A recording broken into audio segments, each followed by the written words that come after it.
deduction for them of over $7,500. Additionally, over 5.5 million children have already been signed up for the Trump accounts, in large part due to Treasury's work to implement and promote the program. These savings accounts offer an important opportunity for young Idahoans and children across the country to begin building financial security. Hardworking Americans kept more of their money this tax filing season, and millions of people got more money back compared to previous years. Over $320 billion was refunded to taxpayers, an 18% increase from the last filing season. I note that again, an 18% increase from the last filing season, with an average refund of nearly $3,300, more than an 11% increase on average. And even the average refund amount does not tell the whole story. Many working-class Americans who owed money when filing in prior years instead received a refund this year because of the working families' tax cuts. Treasury's initial guidance has also helped the business provisions of the working families' tax cuts, like full expensing for equipment and factories, to drive domestic investment higher, productivity higher, and wages higher for American workers. Nearly 26 million small businesses now have an increased confidence thanks to a permanent, pro-growth 20% tax deduction. Estimates find that permanence will create 1.2 million jobs annually and boost small business GDP by $750 billion over the next decade. The permanent restoration of full expensing for U.S. research and development will support domestic innovation and growth by large and small businesses alike. To maximize that growth, taxpayers need additional clarity from Treasury and the IRS so that they can plan and invest with certainty. Issuing final guidance for these tax provisions will provide that certainty and further encourage domestic investment. Implementing the new provisions from the working families tax cuts was no small task, but the 2026 filing season proceeded smoothly for tens of millions of Americans.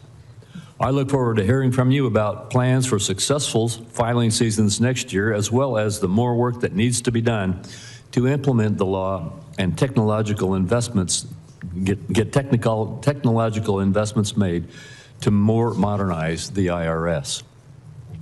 Regarding IRS modernization, Ranking Member Wyden and I released the Taxpayer Assistance and Service Act earlier this year. This bipartisan bill, with more than 60 provisions and supported across the tax community, is focused on modernizing the IRS, improving the taxpayer experience, and strengthening taxpayer rights. Many Finance Committee member priorities are included in the bill, along with a series of long-requested provisions from the tax practitioners as well as the National Taxpayer Advocate. I look forward to advancing this legislation in the very near future and welcome any comments from you on it. Beyond tax administration, I'm hopeful for similar support as we move forward with other priorities with a bipartisan foundation in this committee, such as establishing clear and durable tax rules for digital assets. Mr. Secretary, we're very glad to have you with us today and look forward to your remarks. And with that, I turn to the ranking member for his opening statement. Thank you very much, Mr. Chairman. There is lots to work on.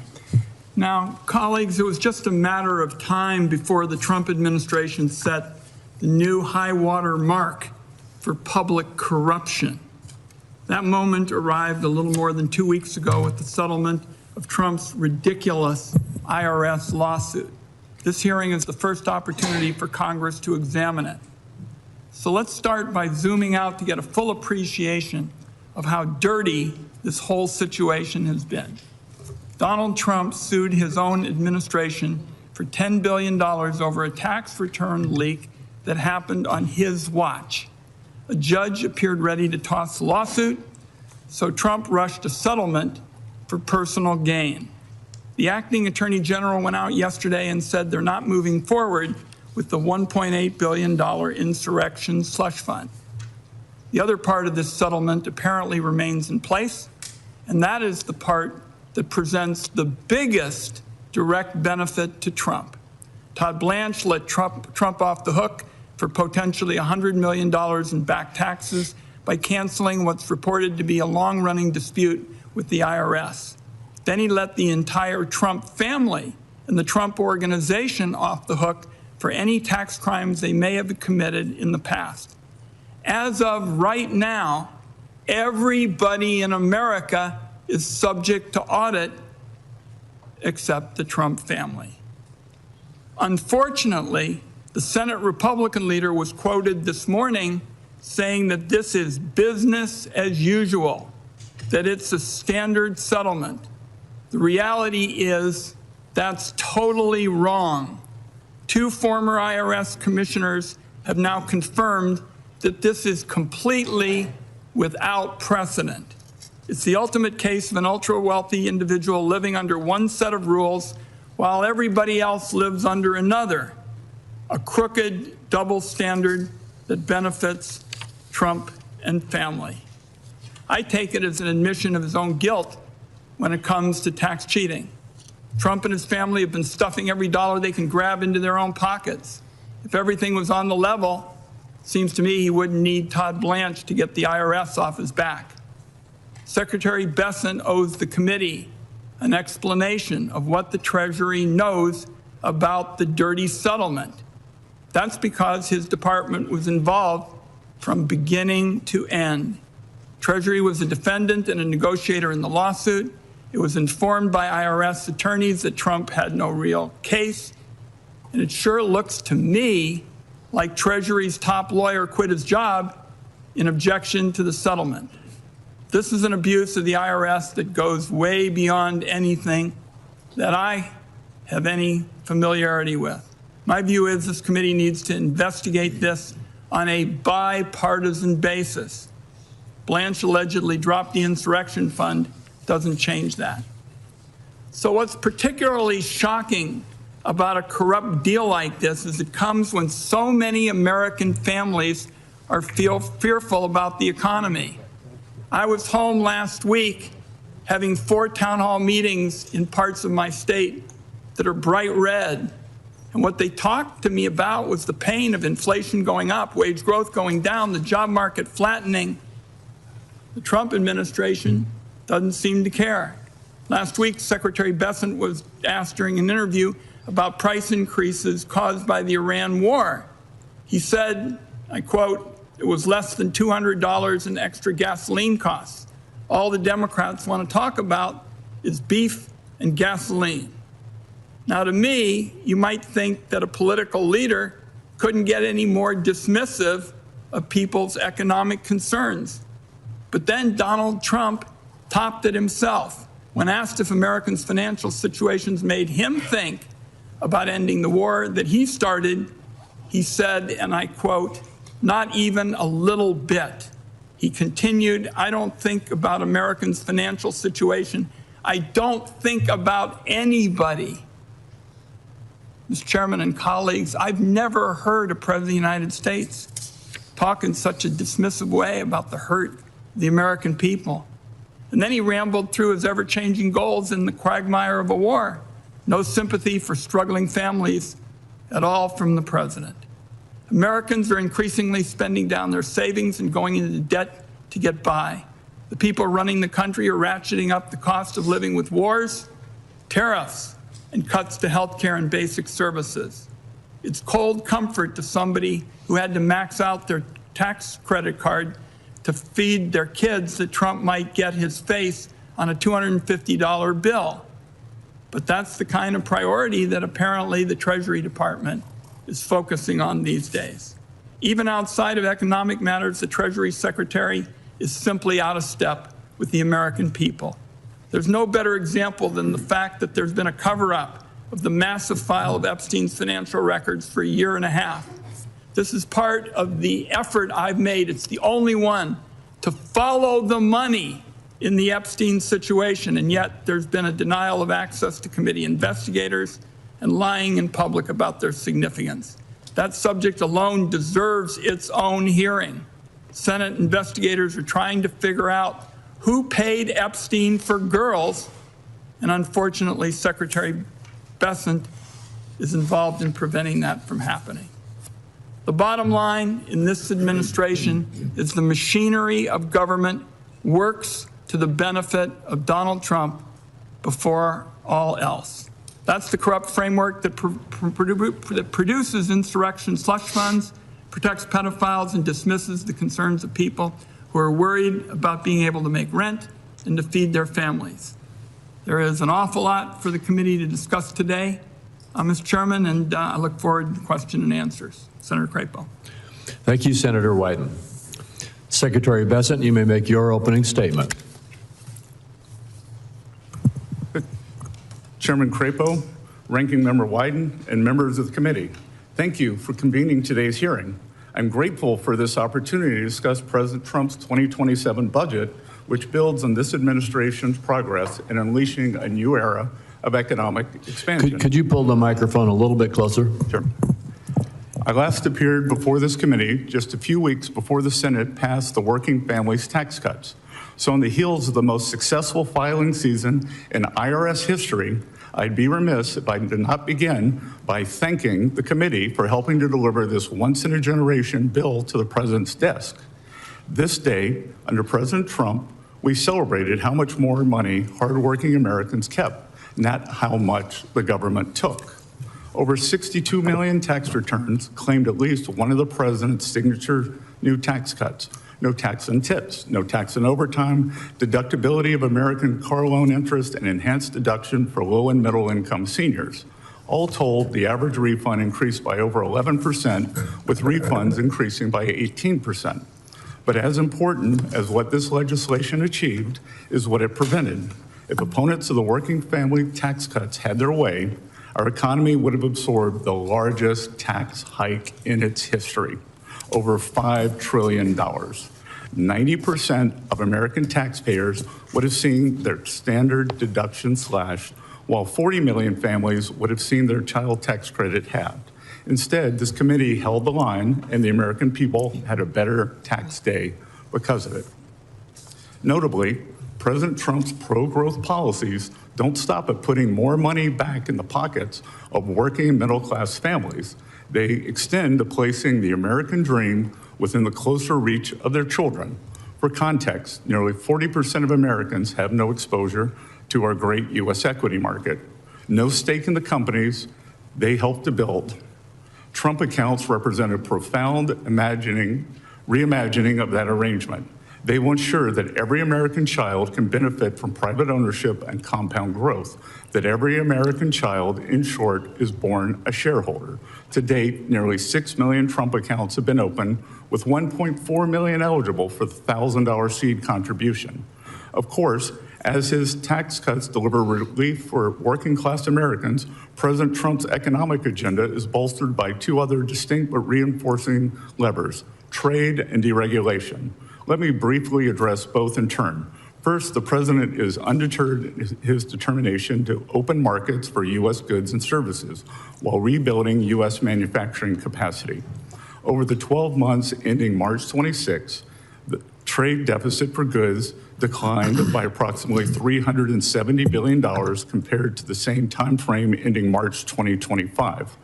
The economy has added 313,000 net private sector jobs and 13,000 manufacturing jobs in the past 2 months. Firm capital expenditures rose at an annual rate of over 17% in the first quarter, and companies are investing trillions to build and expand here at home. American industry is winning again to the benefit of American workers.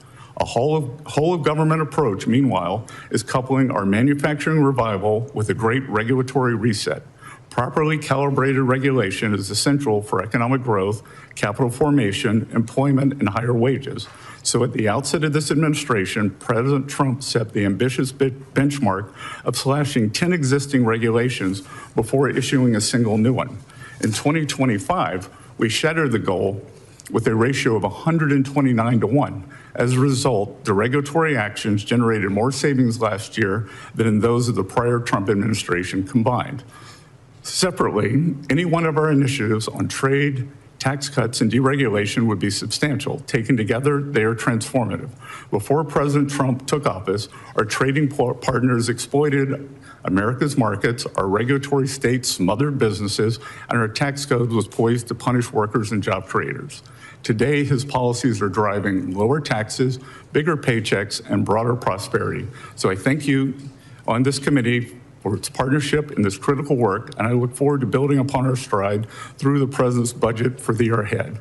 Thank you. And I had hoped to keep this in terms of the economy. Senator Wyden has mendaciously slandered the Treasury building in an attempt to cover up his son having an investment meeting with Jeffrey Epstein to ask for funding. Thank you. Mr. Chairman, Yes.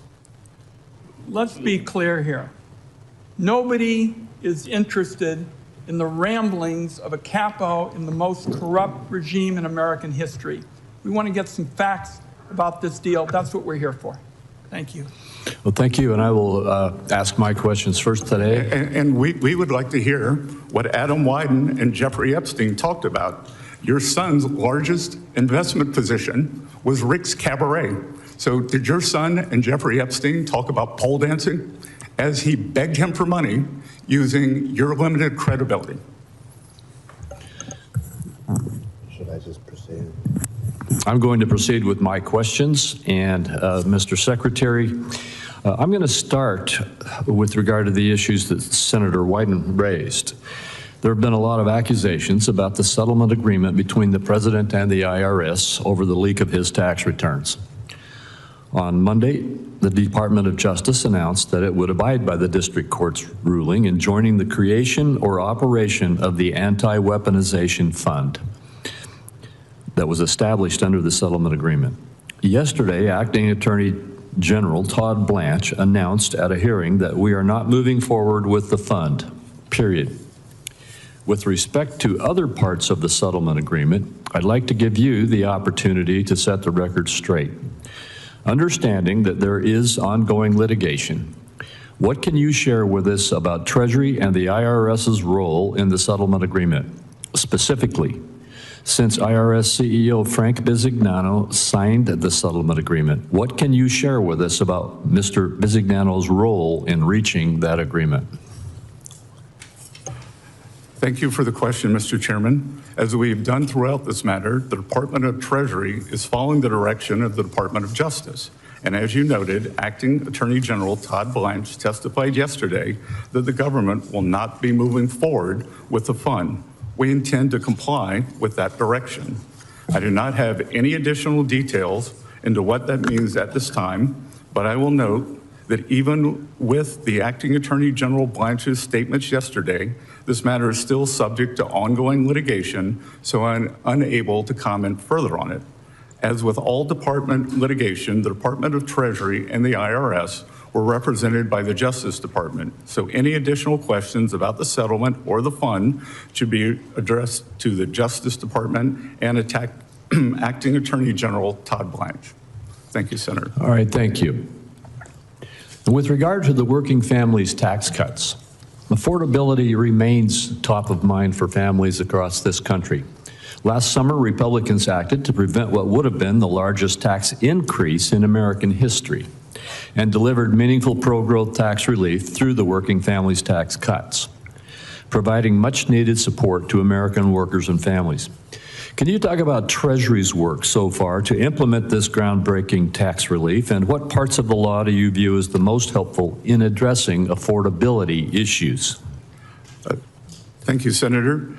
Since the working families tax cut was passed in record time on July 4th, I would describe the benefits as a barbell. On one side, we have seen for American business the immediate expensing of capital goods and factories, which have led to more jobs and construction jobs. On the other side, we have seen the president's signature policies: no tax on tips, no tax on overtime, reduced taxes on Social Security, and deductibility of American-made cars on the loans for those. 99% of the filers claiming any of those four deductions had incomes under $200,000. 90% had incomes under $100,000. We saw record tax refunds, and we are not able to measure the delta in the refunds because we can only calibrate someone who had gotten a refund the year before, so that we cannot calibrate if someone had paid in. And as I have traveled across the country, many people have said, paid a substantial amount last year, I've gotten a very large refund this year, and I think very importantly too, the certainty that our small businesses have gotten. Thank you. The Senate Finance Committee is engaged in productive bipartisan discussions on the taxation of digital assets. As the digital asset industry continues to grow and evolve, there's an increasing need for durable, common sense rules of the road that provide certainty for taxpayers, support innovation, and help ensure that the United States remains competitive in the global digital markets. Does Treasury support congressional efforts to develop comprehensive digital asset taxation? And in your view, what are the risks of continued inaction, both in terms of taxpayer compliance and America's ability to remain competitive in the rapidly growing digital asset economy? Senator, since President Trump issued his executive order, Treasury has been working tirelessly to implement the action on digital assets. We saw Congress pass stablecoin legislation, Clarity Act, which I would encourage everyone to get behind. Is very necessary to bring U.S. best practices onshore. And we work tirelessly in terms of custodying these assets and keeping them, making the U.S. the innovation capital of the world. Thank you very much. My time has expired, and I encourage all my colleagues to note when their time expires. We want to keep moving expeditiously. Senator Wyden. Thank you very much, Mr. Chairman. Secretary, yesterday, Acting Attorney General Todd Blanche indicated that the administration is not moving forward with the slush fund, but there's been no indication of what this means for the Trump alleged IRS audit immunity. So my first question is, does the IRS audit immunity given to Trump, his family, and his businesses still stand? I'd like a yes or no answer to that. You can ask me the question. You can tell me how to answer it. So, I got five minutes. I'm going to use them for these questions. You're using up your time now, sir. As I said, I am unable to comment with this ongoing litigation. Okay. So that we understand what's at stake here. This immunity deal is the biggest scam against the taxpayer in American history. And Americans are going to pay taxes, and Trump and his clan won't.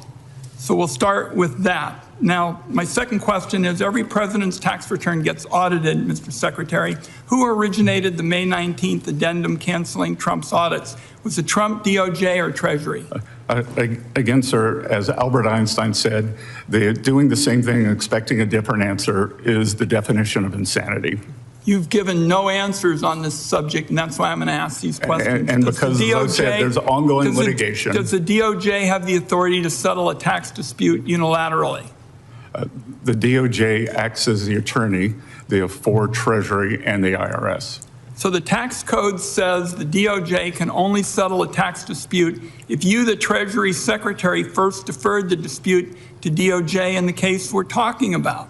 So here, Trump, his kids, all of the business entities they own, potentially thousands of tax returns, and unless you referred every single one of those tax returns to DOJ, the addendum is invalid, or the Treasury and the IRS believe have been more involved in this scandal, as far as I can tell, than you've led us to believe. So I'm going to keep digging into the timetable here. Career IRS attorneys wrote a 25-page memo preparing defenses against Trump's lawsuit, and they recommended DOJ move to have Trump's lawsuit dismissed. The IRS reportedly gave this memo to Treasury officials in April before the settlement. Did you see that memo? Again, there's continuing litigation, and I'm unable to answer. Will you provide this committee with a copy of the IRS memo? Again, sir, there's continuing litigation. Mr. Chairman, I'm going to continue my questions, but I would like to ask you now to authorize the 6103 waiver and for Mr. Bessent to waive the attorney-client privilege, which I guess is part of what he's up to. I will not, I'm not quite sure what you're asking, but I will not agree to ask him to waive his attorney-client privilege. So the way we're going to get to the bottom of it is to have the committee look at these matters in a bipartisan way, and I'm just going to continue with the questions that highlight my argument. The Biden administration prosecuted Charles Littlejohn, the Booz Allen contractor who leaked Trump's tax returns. Booz Allen, which helped with the prosecution, held contracts with the Treasury Department for years. 3 days before Trump filed his lawsuit this year, you abruptly canceled all the contracts. It is hard to see that timing be a coincidence. Did you know in advance that Trump was going to file a suit against the IRS? I did not. All right, I've written to you twice asking for records related to this decision. Both times you refused. I'll ask again. Will you send the committee all records documenting this decision so we can review this in a bipartisan fashion? Again, there is ongoing litigation, and Senator, how we got here was a violation of President Trump's 6103 rights. And it wasn't just President Trump. There were 400,000 tax returns that were leaked by Mr. Littlejohn. And I will point out that Mr. Littlejohn was not prosecuted to the fullest extent of the law. He was eligible to be prosecuted on 3 counts. The Biden administration chose light touch and only prosecuted him on 2 counts. We're going to continue these questions, and I come back to my point, Mr. Chairman. We need you to support this 6103 waiver so that this committee on a bipartisan basis can look into a matter like this. When you're talking about the President of the United States, it doesn't get any more important. And I'll just close my opening effort to try to ferret out the facts here, Mr. Chairman, by saying, Mr. Secretary, this whole settlement, in my view, is the most brazen abuse of power ever in our history. And as of now, every American is subject to audit except Donald Trump and his family. I think that's absurd, and you've been dodging questions. Each one of these, you had a legal argument for saying nothing. And I suspect you cleared the way for Trump's lawsuit when you canceled the contracts, and I suspect people right up to the highest level of the Treasury Department had a hand in crafting this unbelievably corrupt gift of a settlement. And I just want it understood, colleagues, I want to work with every senator on this committee to get to the bottom of this, because we aren't getting the facts. And the Secretary, in spite of the fact that he owes answers to the American people, is just dodging and bobbing and weaving. Thank you. Senator Grassley. I'm going to start first with a comment and a commendation to the department in regard to a program that Senator Wyden and I have been involved in, and I think the department's doing the right thing, but I think you're getting pressure to change. So I want to commend you and the IRS for protecting the integrity of the conservation easement deduction by holding those engaged in abusive syndicated conservation easements, hold them accountable. These abusive transactions generally rely on highly inflated appraisals that result in taxpayer investors saving $2 in taxes for every $1 spent. So to be perfectly clear, these arrangements perverted a charitable deduction to turn a significant profit. In 2020, Finance Committee report that details Senator Wyden's and my investigation of these arrangements clearly shows that both the promoters and the taxpayer investors understood them to be tax shelters.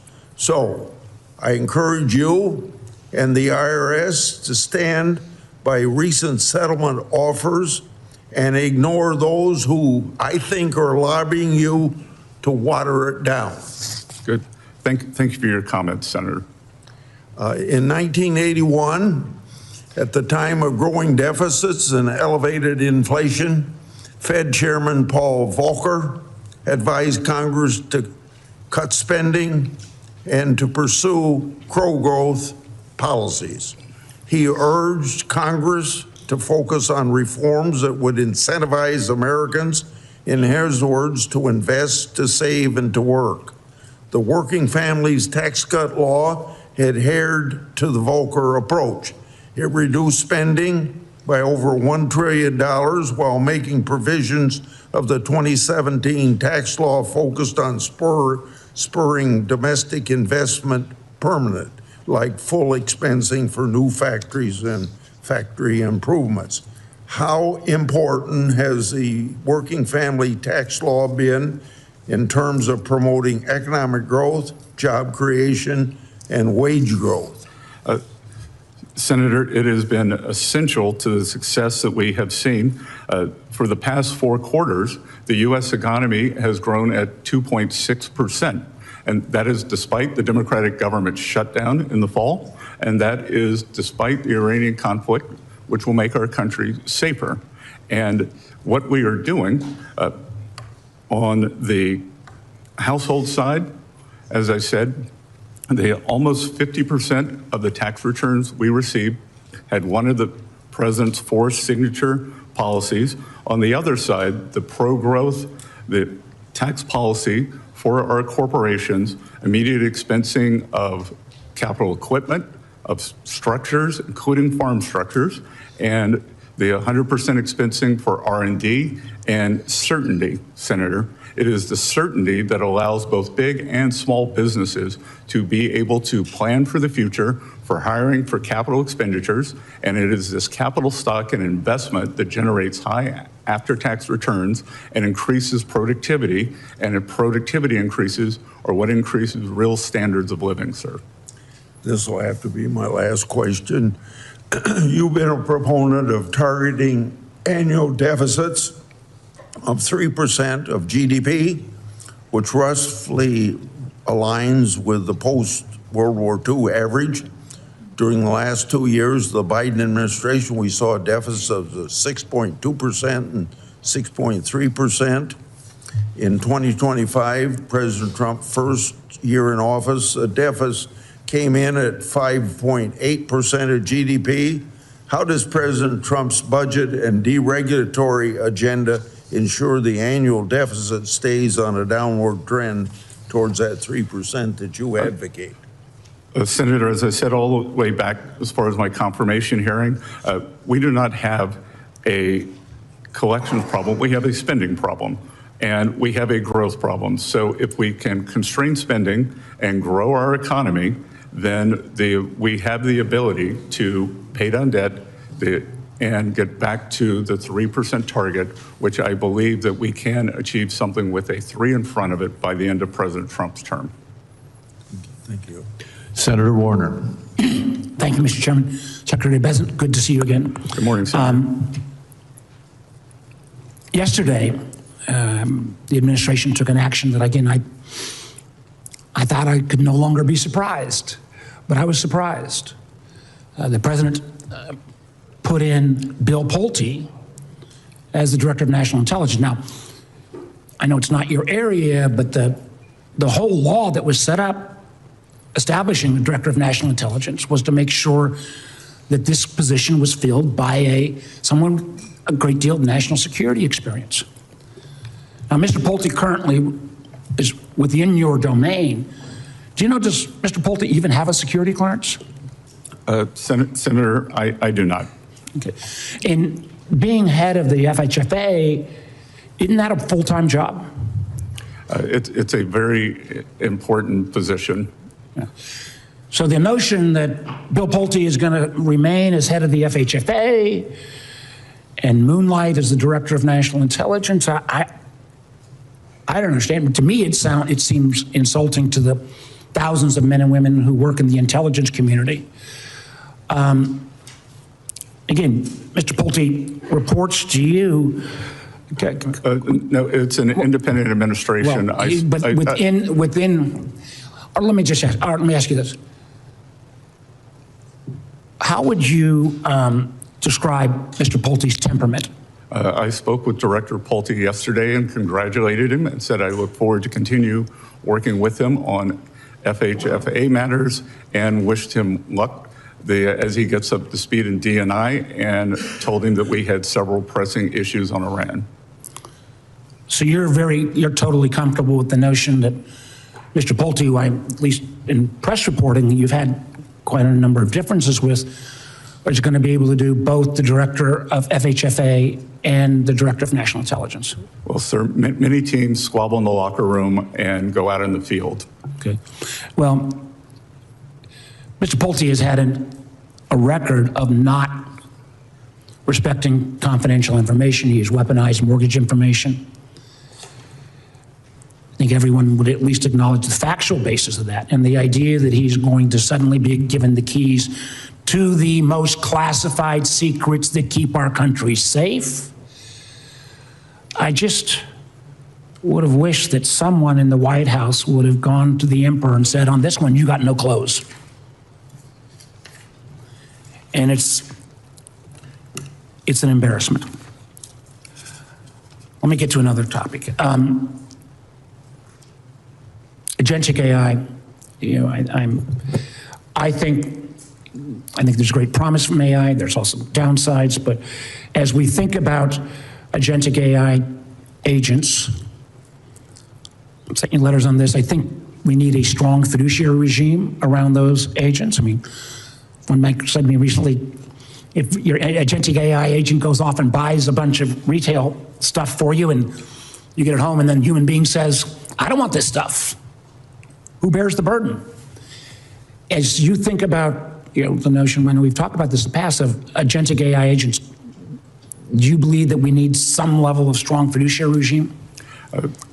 The president's executive order yesterday, I think, strikes a very good balance between innovation and safety, because that is a calculus we are trying to optimize for. I've been in contact with all of the large language model labs. I was in San Francisco on Saturday meeting with them, and we have convened at Treasury, we have convened the largest banks, and they are working diligently on their standards, because by their nature, they have the strongest cybersecurity departments. I think that the rest of industry can learn from them. Well, again, we may agree to disagree. And the notion that it's simply voluntary regime, fiduciary duty would imply some duty. I've talked to many of the banks. They think with Mythos, they are totally unprotected. And the idea that we're going to have only a voluntary regime, I believe will put our banking system at risk, clearly our national security at risk. And I felt like the president's earlier draft made a lot of sense. I was very disappointed. It was watered down. Adhere to Senator, the the only difference in the draft was 90 to 30 days.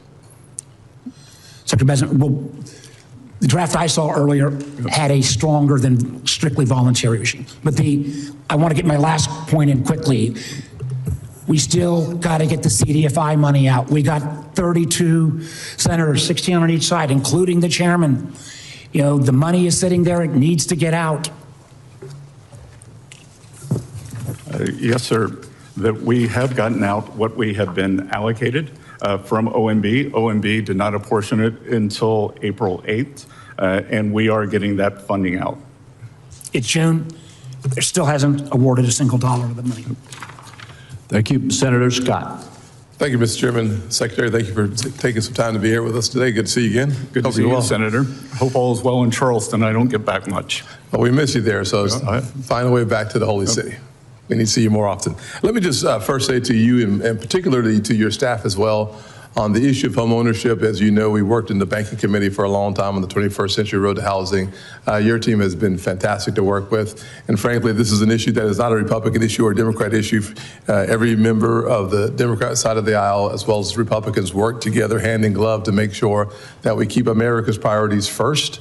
And that makes 2026 the year of affordability. Your team has been fantastic to work with on the issue of housing, so I want to say thank you on that one. Number two, I will have a question for the record around an issue of 45Y clean electricity production tax credit is an issue that I would love to get a response from you, not now, but later on. But I do want to ask you a question, Mr. Secretary. As you know, economic security is national security. And the Treasury Department plays a critical role in the United States national security apparatus. With the emergence of digital assets, I was curious if you could touch on the Treasury's role in fulfilling President Trump's executive order that set up the Bitcoin Strategic Reserve and digital asset stockpile. Could you give me an update on where things stand with the implementation of the executive order? Yes, sir.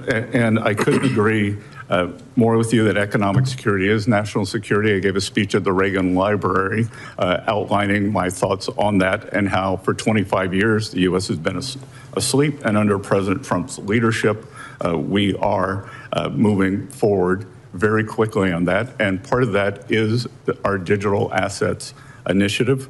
The Strategic Bitcoin Reserve is something this is new technology. This is new ground. We are proceeding with all deliberate speed, and we are making sure that as we are doing this, in this complicated process, that we use best practices and things will be durable for the future. And I look forward to working with you and your team on that. Absolutely. And I look forward to the Clarity Act being passed this summer.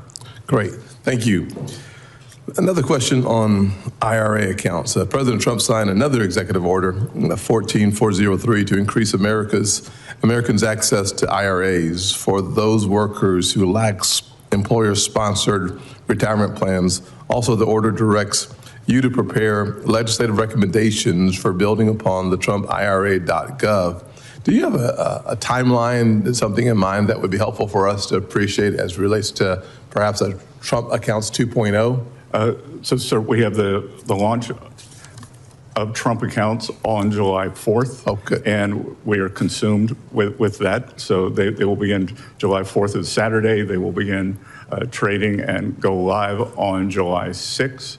And then we will be laser focused on the IRA accounts directly after that. Excellent. I do think it's important for us to take some time on the Finance Committee to recognize one of the more important issues facing the American people as it relates to those half our workers do not have access to, maybe not quite half our workers, but a significant portion of our workers do not have access to an IRA. And frankly, having this focus from the administration, I think is powerful and important and recognizes the importance of making sure that everybody has a chance to accumulate equity in this country, which typically comes through either home ownership, business ownership, or an equity position in the stock market. This approach provides access to that opportunity. And speaking of opportunity, as you know, it would probably be just inappropriate and shocking if I did not mention opportunity zones, because I do every single time I see you, because I do think it's one of those consequential pieces of legislation that has a generational impact in a positive way for the poorest communities in this country. Governors across the country are right now currently working on figuring out where they want the designations within their states on this 10-year new window. I'd love to have an update from you as it relates to streamlining the Opportunity Zone nomination process, as well as if there are any best practices that governors should take into consideration that you have become aware of. It'd be great to hear. Yes, Senator, and as a reminder, every Democrat voted against Opportunity Zones. Thank you. So what was especially great about this bill is it expanded, created stronger rural opportunity zones. So that is part of our guidance to the states. Treasury is engaging with state officials ahead of the next nomination round, and we're working to provide transition guidance so that investors will have the clarity they need to keep putting capital to work in the communities that need them the most. Mr. Chairman, I know I have 2 seconds left, so I'll use those 2 seconds pretty quickly here. Here's a bipartisan piece of legislation not supported by my friends on the other side, but every mayor that I've run into around the country, blue or red, love opportunity zones. Thank you. Yes, and Senator, several of your colleagues from the other side of the aisle have called me because they were distressed that their state may be losing an opportunity zone. And I pointed out that they had voted against them, but because of your goodwill, we would be working with them. God bless you. Yes. We all love opportunity zones. Senator Hassan. Well, thank you, Chair Crapo and Ranking Member Wyden, for holding this important hearing. Good morning, Secretary Bessent, and thank you for testifying. Good morning. I want to start with a question that I think should get bipartisan support. The Treasury Inspector General for Tax Administration recently said that the Treasury could prevent $1 billion in fraud if Congress moved up certain deadlines for businesses to file information returns. This would help give Treasury the information it needs earlier in the year to stop fraudsters from stealing taxpayers' identities and their tax refunds. Will you commit, sir, to working on a bipartisan basis with members of this committee to advance this proposal and help the Treasury stop identity theft and fraud? We look forward to working with both sides of the aisle on that, Senator. Thank you very much.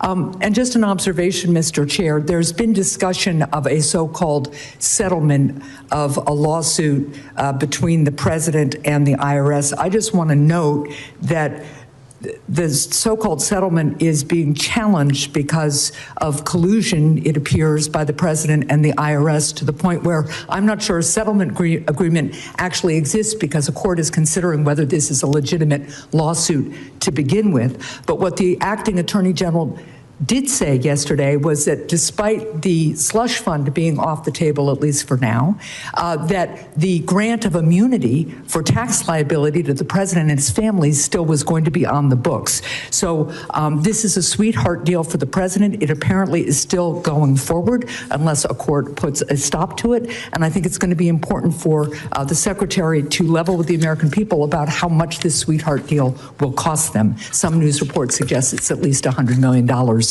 Just off the top.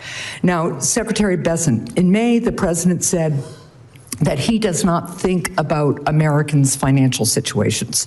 Do you think about the financial situation of the American people? I do, and as the ranking member distorted my statement, as he often does, I had prefaced my statement with, we understand that these are challenging times for the American people, that we will get over this, and that at present, the average household has paid about $200 more in gasoline. Well, we think about this every day. Well, I'm glad that you do. Do you think your boss should too? I believe remarks were taken out of context. No, look, here's what he said. He said, quote, I don't think about Americans' financial situation. I don't think about anybody. So I'm asking you, that's the direct quote, do you think about how the American people are paying more for gas, groceries, and utilities, since the president clearly said he didn't? And you speak with the president regularly. Are you trying to tell him the truth about how much costs have increased for the American people? Well, Senator, I'm going to have to disagree with you on some of that, because I have groceries are going down. And to be clear, since President Trump took office, food prices, or as many people like to call them, groceries, food at home in the statistical data, is up 2.5%. When's the last time you were in a grocery store? Because my husband and I were just in one. And look, the average Granite Stater, is paid, let me be clear, the average Granite Stater has paid $3,000 more since Donald Trump took office for basic goods and services. Meanwhile, the country lost 100,000 manufacturing jobs in 2025.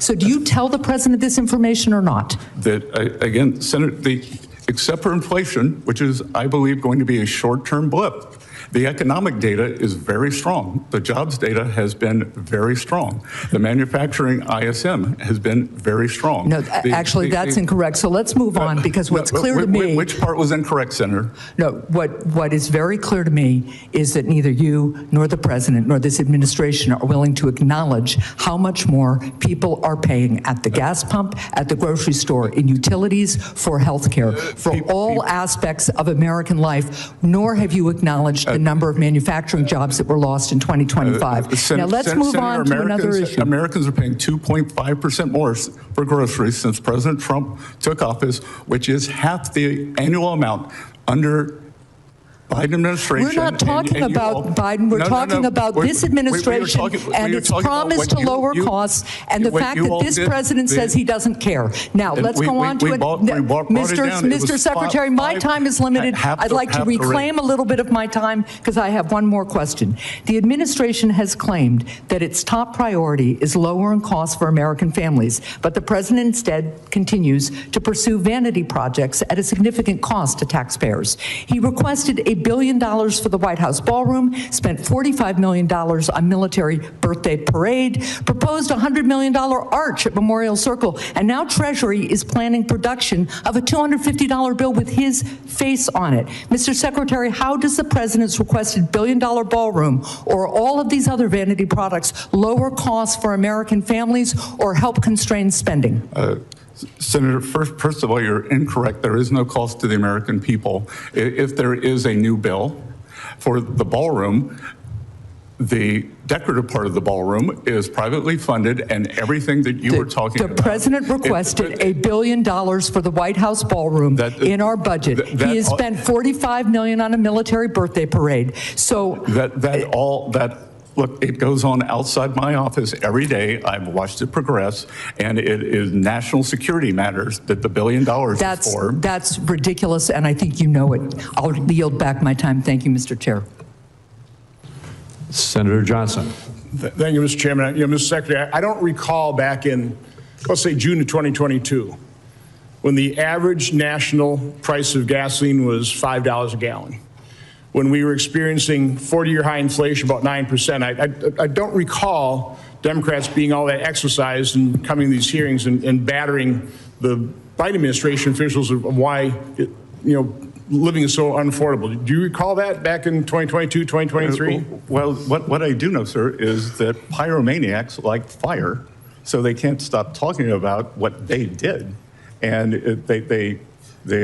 as I was trying to tell the senator, since President Trump came into office, food at home has increased by 2.5%, moving back toward the Fed's 2% level, and every year averaged 5%. So it is half the price. We elevated the level. And to be clear, Senator, what we have not heard is an apology to the American people. So the other thing we haven't heard is a concern over the massive amount of fraud that we are being told about every day.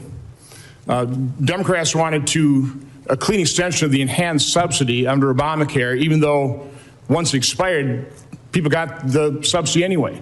But they could care less that there may be 6 million people now is what the current estimate is. 6 million people, or phantom people, taking advantage of those subsidies, costing the Treasury $25 to $35 billion a year.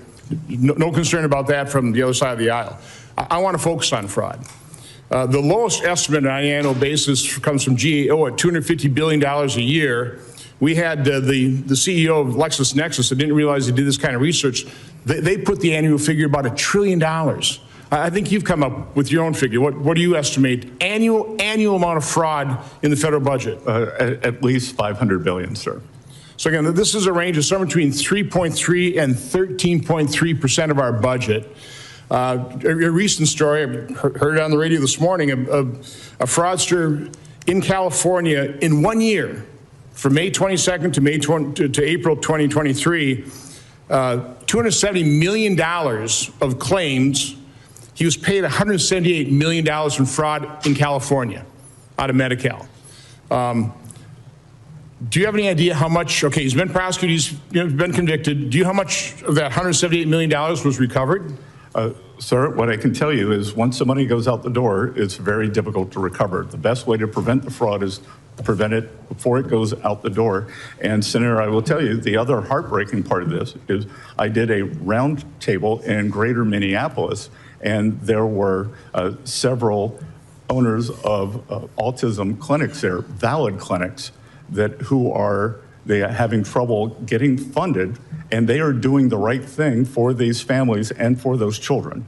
Right, so the fraud prevents the money going to the people who truly need it. It's really intended for. And that's my point. I don't think this is up to date, but it's the most recent figure we have. The Department of Justice publishes their list of indictments and prosecutions. About $4.7 billion is being prosecuted out of a total of somewhere between $250 billion and $1 trillion in fraud. So I know Dr. Oz suspended payments to, 400 hospice centers in California? In Los Angeles has a third of all hospice centers. They suspended payment to 400, and not one of them complained. Why wouldn't one of those 400 hospice centers not complain about losing their funding? Again, Senator, we could speculate that it's fraudulent. And the key here, Senator, is transparency. We need to be able to see where this money is going. For everything that went on in Minneapolis and Minnesota, there was transparency. There was a list of the Laring Center. You were able to see, receive this much. This is the address. These are the people. But Democrat government officials ignored that transparency, didn't they? It was right. They had access to it. They ignored it. Well, they ignored that, but in many states, like New York State, Illinois, they refuse any level of transparency. I believe that's true of the governor of Wisconsin as well, refusing to turn over records on, some of the welfare benefits that Wisconsinites get, correct? Should be a bipartisan issue, sir. So what can you do? I mean, to prevent it? I mean, Dr. Oz obviously just suspended payments. I'd imagine you're somewhat limited there. I mean, I know Vice President Vance has got a fraud task force. We've got to get our arms around this, and we're not going to get any help from the other side of the aisle, so it's going to have to be done through executive action. What can you actually do? We are supporting Vice President Vance in this task force. There has been a new Assistant Attorney General appointed to do this, and this is an all-of-government effort by the Trump administration. Well, we wish you luck. It's crucial. Thank you, Mr. Chairman. Thank you. Senator Whitehouse. Thanks very much. Secretary, welcome. Have you identified any precedent in Treasury or IRS history for the agreement not to audit, investigate, or pursue any tax claims against the Trump family or businesses? I can't identify any precedent where 400,000 tax returns, including the people you just mentioned and all of their employees, were leaked in a violation of one of the most sacred duties of the IRS. So let me cut to that then. Senator. The leak was by a contractor.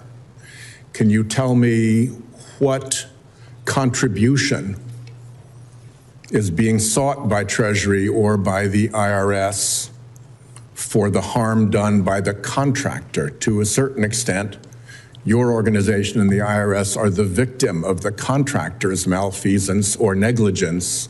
What is being pursued by way of contribution by that contractor? Well, the ranking member chastised me for cutting the contractor's contracts off, and we have removed their contracts, their ability to do business with Treasury and the IRS. But there is no contribution into this particular case. Again, Senator, you weren't here earlier, but I'm unable to discuss most of this because of ongoing litigation. Yeah, I know everybody likes to say that, but the constitutional... We like to follow the law, Senator. And the law is that the Congress has constitutional oversight functions that do not disappear simply because there is litigation, however convenient it may be, by way of providing answers. So we have no precedent for it. No contribution is being sought from the contractor at fault. Was there any consideration to the government in return for the benefits of no audit, no investigation, no challenge or pursuit of refunds or other penalties? Again, Senator, I'm unable to comment because of litigation. Treasury is represented by the Department of Justice in all matters. They act as our attorneys, so I would suggest that you direct your questions to Acting Attorney General Blanche. Yeah, well, I've had a lot of times people who are before us invite me to ask my questions of somebody who's not before us, but you're the one who is before us, and I think you ought to know if there was any consideration offered or paid in return for that settlement. It's a very simple fact question. Was there or was there not consideration? Again, there's ongoing litigation, and I suggest that you speak with the Treasury attorneys. If this kind of behavior is okay with the chairman, I'll just pursue other questions. But, you know, what goes around comes around in terms of dodging questions. I believe it's very clear that witnesses of any kind cannot discuss ongoing litigation. They can certainly discuss a fact that they are aware of. The fact that there is some litigation out there doesn't mean that a witness can't say, yeah, there was no consideration, or yes, there was consideration.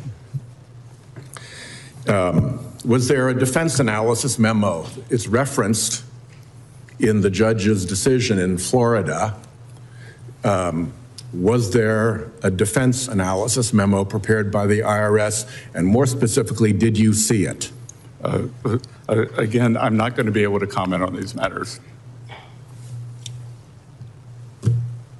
Mr. Chairman, this just makes no sense at all. I've been a lawyer all my life. I have some idea of what is protected when you have a ongoing bit of litigation. Whether this individual has seen an official memo from within his own department is a very simple question to answer. And I think it's completely inappropriate to have this game of dodgem be pursued without any consequences. Well, last of all, here's another question. Was there any analysis of what harm befell President Trump from having his taxes released when every president since Nixon released their taxes and he had promised to? Did anybody analyze whether there was actually any harm at all to him in those circumstances? So there was a crime. President's rights under 6103 of the IRS code was violated, and equally as important, 400,000 taxpayers had that right violated, including every employee of the Trump administration, the housekeepers at Doral, the greenskeepers, and the cashiers. And you're welcome to pursue all of that, but it it doesn't answer the question of whether the president actually suffered harm. And you're not answering that question either. Senator Cortez Masto. Welcome, Secretary Bessent. Let me ask you this on a separate subject. Federal law prohibits the image of a living person from appearing on a U.S. currency, and that includes the President of the United States. Isn't that correct?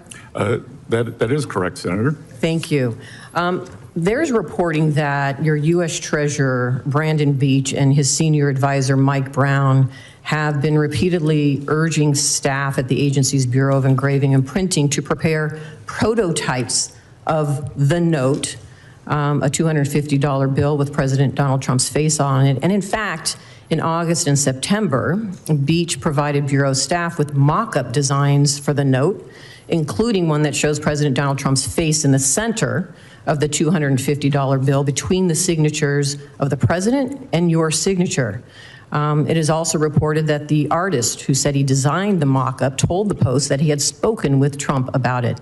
Is it true that your staff is pursuing a mock-up of this bill with President Trump's face on it?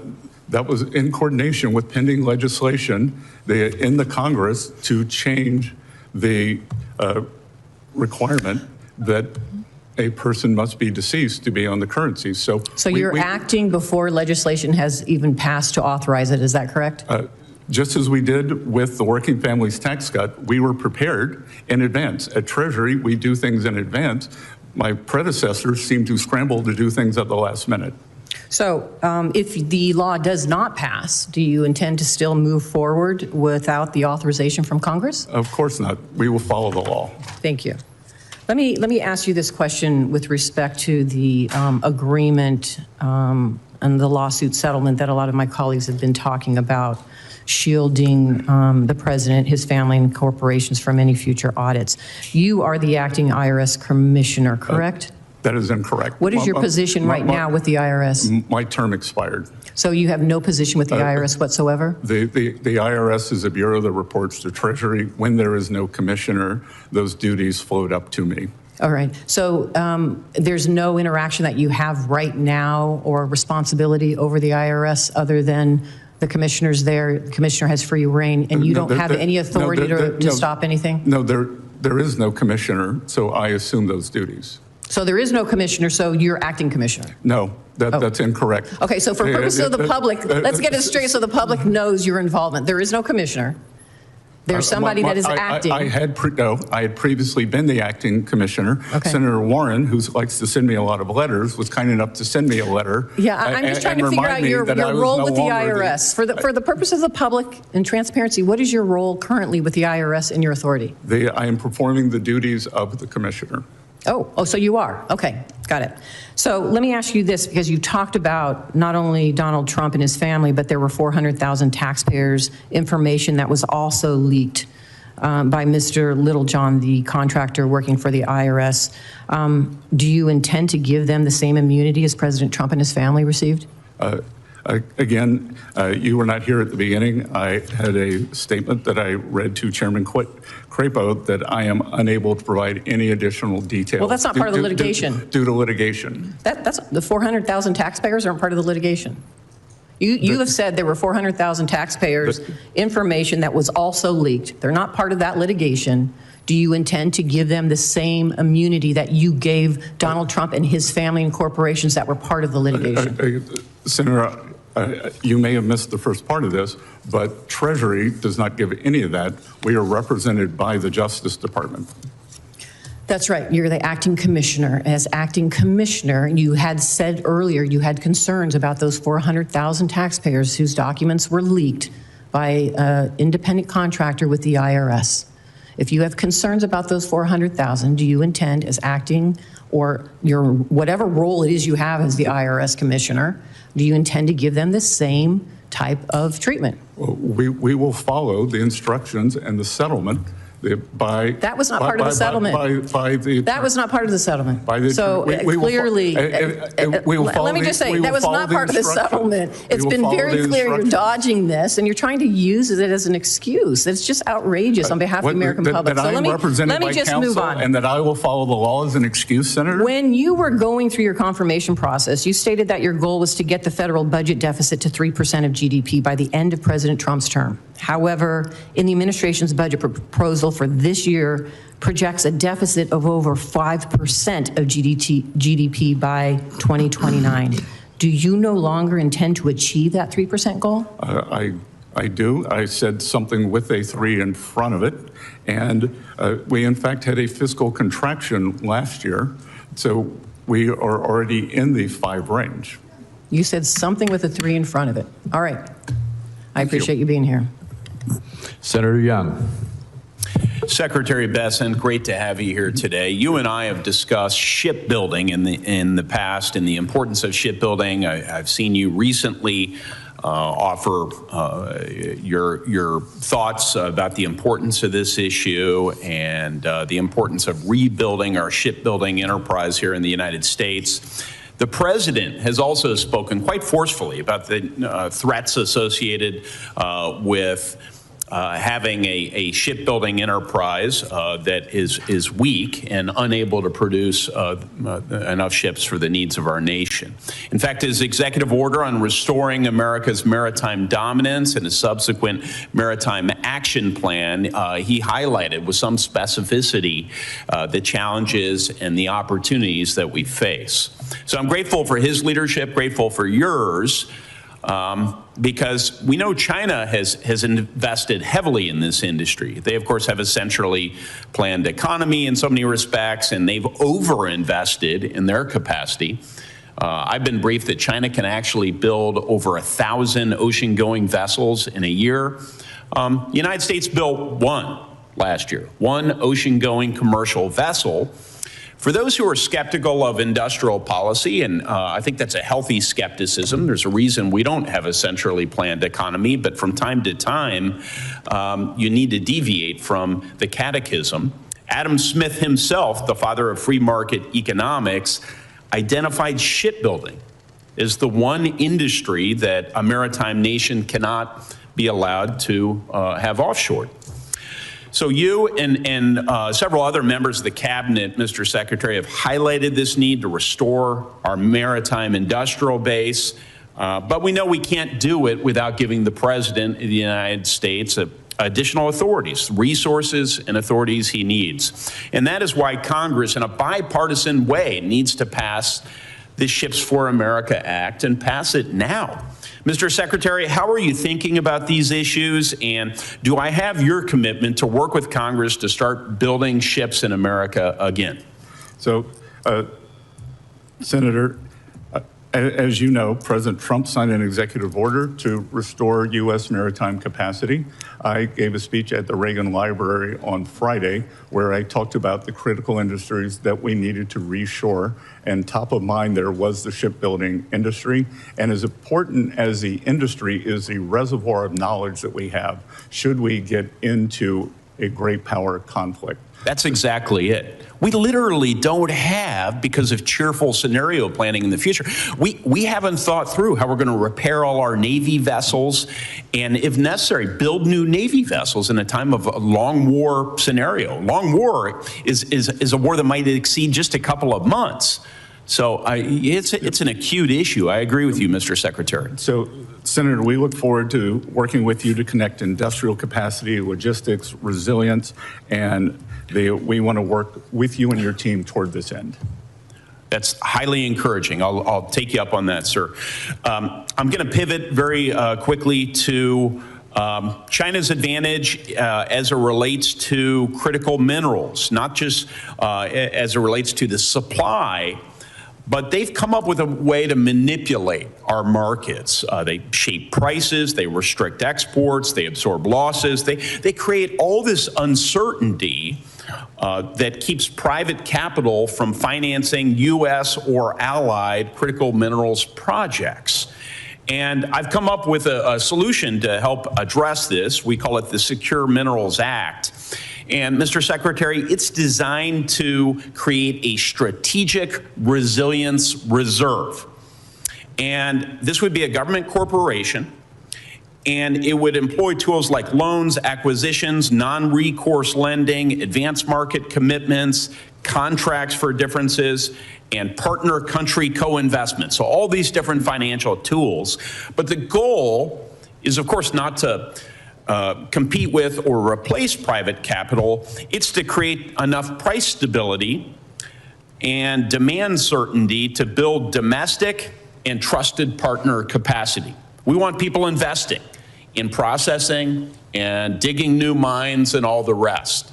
So, Mr. Secretary, as the administration considers tariffs on processed critical minerals and derivative products, my question is, should those tariffs be paired with a financing mechanism like the Strategic Resilience Reserve to make the capacity we need commercially viable?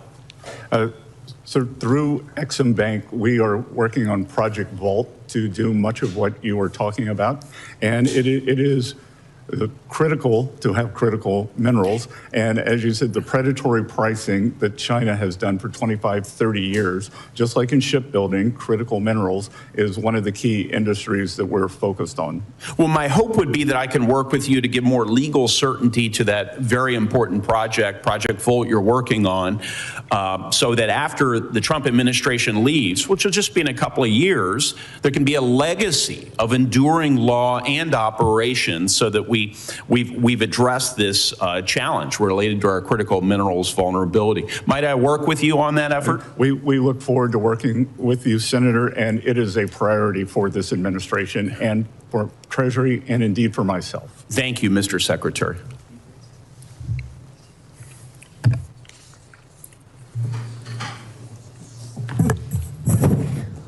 Steve, are you ready? You want to go with him? Senator Daines. Mr. Chairman, thank you. Secretary Bessent, it's good to have you here this morning. Good to see you, Senator. Grateful for all you are doing. A steady hand of wisdom there in the West Wing as you are working and solving some of our difficult challenges we face as a nation. So thanks for your service and appreciate you being here today. And I want to start by emphasizing how pleased I was when I saw the IRS's settlement offer for taxpayers involved with conservation easement tax disputes. For years, I've been sounding the alarm here on Capitol Hill on the abusive, syndicated conservation easements that falsely were claiming a charitable donation solely to turn a profit. And I'm an avid outdoorsman, guy from Montana, protecting our farmers and ranchers and championing conservation is one of my biggest priorities as I represent the state of Montana here the past 13 years. I know this is a shared priority for you in this administration, which is why I commend you for your help in implementing and enforcing this settlement. So it's a thank you. Good. Thank you.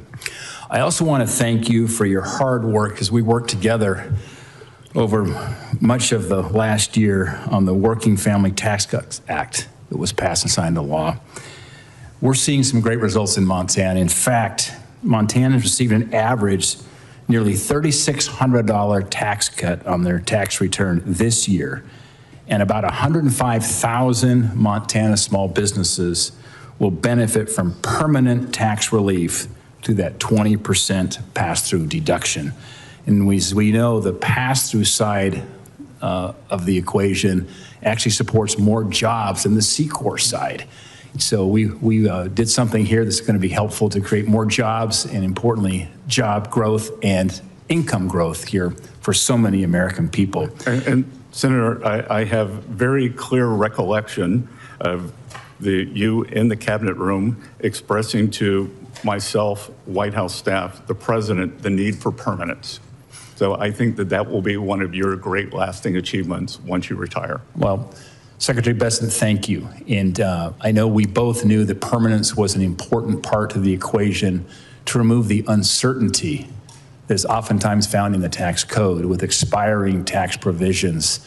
And there's enough uncertainty on Capitol Hill, sadly, that happens because of whether it's overreach in regulations or uncertain tax policies. But to take that off the table, I think was one of the great achievements that we faced. But thank you for your kind words. And I do think that we're going to see the benefits of this bill for many years to come. On Capitol Hill, anytime we pass something that's 800 pages plus in length, usually the more you dig into something, the worse it gets. Oftentimes with big pork barrel spending bills. In this case, the more you dig into that working family tax cut bill, the better it gets. Sir, the statistics are unbelievable. We saw at the IRS that 61 million filers, they filed for at least one of the signature policies, and we are seeing an industrial renaissance because of the immediate expensing for equipment, factories, and farm structures. Well, it's music to our ears. It's what we predicted would happen. You put that kind of incentive structure in place. And I also believe as we think about our China strategy, having that 100% expensing and the R&D investment to incentivize innovation will be another lasting legacies from what we accomplished together over the course of last year.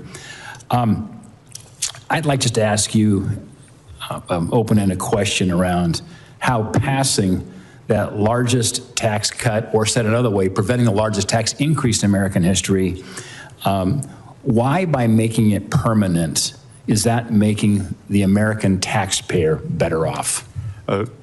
Sir, I believe that as you said, giving great certainty, whether it's to households, small business, or large business, that provides for them to create capital stock, capital spending, and increase productivity. And increased productivity is what leads to higher standards of living across the country. Last question I have is on digital assets. Digital assets have moved from the margins now more to the mainstream. It's been clear that our tax code hasn't kept up. We bear that responsibility now to put a tax structure in place. I'm taking the lead here in the Finance Committee. As many in this committee know, that's why we've been developing now a framework that could give us clearer rules for digital asset taxation. Following the passage of the Genius Act, digital assets are becoming more integrated in our financial system, and I believe are going to play a growing role in our economy and the potential to keep driving investment in the United States. The numbers speak for themselves. The total crypto market cap reached $4 trillion for the first time in history. Stablecoin transaction volume was $33 trillion, a 72% increase from 2024. The number of crypto mobile wallet users reached an all-time high, up 20% from last year. I do believe it's important that we provide some clarity as it relates to tax code, and that's our responsibility here that I'm working on at the moment. The time of the gentleman has expired. Can I finish one final question, if I could? Secretary Bessent, as the administration continues its work in digital assets, will you commit to working with Congress on implementing digital asset taxation legislation and anticipate that very much be a two-way street? I will commit to that, and tax certainty, as we've seen with every other industry, is the key to innovation. Great. Mr. Secretary, thank you. Time of the gentleman's expired. The chairman's returned. Senator Smith. Thank you, Mr. Chair and Ranking Member, and welcome to the committee, Secretary Bessent. So, though I've not been in the room, we have this thing called closed circuit television in the Congress, so I've been able to watch the hearing in my office, and many of my colleagues have tried to get at this so-called anti-weaponization fund that was created in a settlement with the president after he sued his own IRS for $10 billion. That includes this provision that bars the IRS from auditing or taking any enforcement action on any of the president's tax returns or those of his family. And I understand I've heard you repeat many times that you cannot respond to this because of ongoing litigation. And I want to just associate myself with the points that Senator Whitehouse made, which is that I don't quite understand how we're able to do our oversight responsibilities if we can't ask any questions when anything is even in the vicinity of ongoing litigation. So let me see if I can ask a question that I don't think has anything to do with the ongoing litigation. And my first question is this, Secretary Bessent, did Brian Morrissey, your former general counsel, ever raise concerns over the establishment of the anti-weaponization fund before he left his position, before he resigned? Again, that's attorney-client privilege, Senator. Pardon me? That would have been a privileged conversation. Well, let me ask this. Does Treasury agree with the Justice Department in thinking that the court decision blocking payments out of the slush fund was incorrectly decided? Again, we do not have agency in this. We defer the Department of Justice, the act as our attorneys, and they represent us. So you should refer any of those questions to Acting Attorney General Blanche. And okay, I'm going to come back to that, but do you at least commit to following any and all court decisions regarding the establishment or the administration of this slush fund? Do you see those court decisions as legitimate that you would follow? We follow the law. You follow the law, so that would mean that you would follow a court decision. You wouldn't have your own opinion about what the law is. You would follow the decision of the court. Am I understanding you correctly? We will always follow the law. You'll follow the decision of the court. We will follow the law. That's not what I'm saying.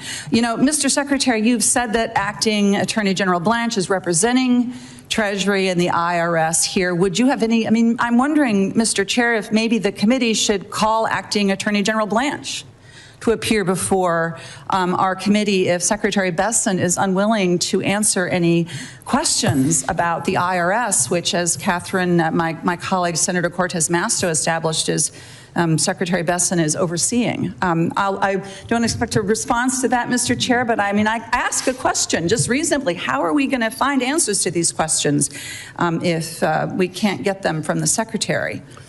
Well, as the Secretary has said many times, the attorney-client privilege and the relationship they have with Justice Department requires him not to answer the Senator, question. you asked if I would follow the law on a court ruling. I am following the law here. And yeah, what I noted, Secretary Bessent, is you didn't say that you would follow the court and their interpretation of the law. You said you would follow the law, which is different, as we know, with this administration. But I have just a few minutes, a minute and a half left. I want to get actually to the farm economy. Mm-hmm. This is something that you and I have discussed many times, starting when you first came into my office. You called yourself a soybean farmer, though I think that Minnesota farmers would differentiate between wealthy landowners who rent their land versus people who actually do the farming. But I can tell you that in Minnesota, Mr. Secretary, a lot of farmers are really feeling the pain. According to the Farm Bureau, farm bankruptcies were up almost 50% this last year. Minnesota has the most farm bankruptcies in the country in the first quarter of 2026. And the Farm Bureau tells us that 6 out of 10 farmers are reporting declining financial situations. So it's rough out there. Fertilizer prices are up, diesel prices are up. Could you just explain to me and to farmers in Minnesota how those increased prices driven by the war in Iran are worth the pain that they are feeling right now? Senator, do you believe that Iran can have a nuclear weapon? Mr. Secretary, this is my time to ask you the questions. How do you respond to Minnesota farmers who cannot afford the fertilizer they need? I think if you were to look in the dictionary, the definition of a farmer is someone who owns a farm and farms the land. And so as a former farmer, I will tell you that, and maybe you know, that 75% of the fertilizer had already been purchased this year. That is not what my farmers in Minnesota are telling me, sir. They are telling me that they cannot afford their fertilizer, and they know the reason why. They know the reason. There is no doubt that, that farmers have been struggling, but much of that there was a record crop last year, Senator, and what do record crops lead to? What my farmers are lower telling prices. Me. So I'm sure I will take that back. I will take that back to my producers in Minnesota, that they have they have somebody in this Department of Treasury, a former farmer, who is feeling their pain. Thank you. Senator Lankford. Mr. Chairman, thank you. Mr. Secretary, thank you. You know, a year later, after passing the Working Families Tax Cut Act, I have to tell you, it's been remarkable how fast Treasury has moved on implementation in a lot of the areas. We worked a lot together on things like full expensing and making that permanent and trying to be able to get that established long term. That makes an enormous difference for our farmers and ranchers that are trying to buy equipment right now to be able to do that expensing. Commodity prices are down, fertilizer prices are up. But I would tell you, fertilizer prices started spiking under the Biden administration, not in the past 2 weeks here, and certainly not in the past 2 months. Gasoline prices now are what they were during the Biden administration, a spike, and there wasn't a war in Iran.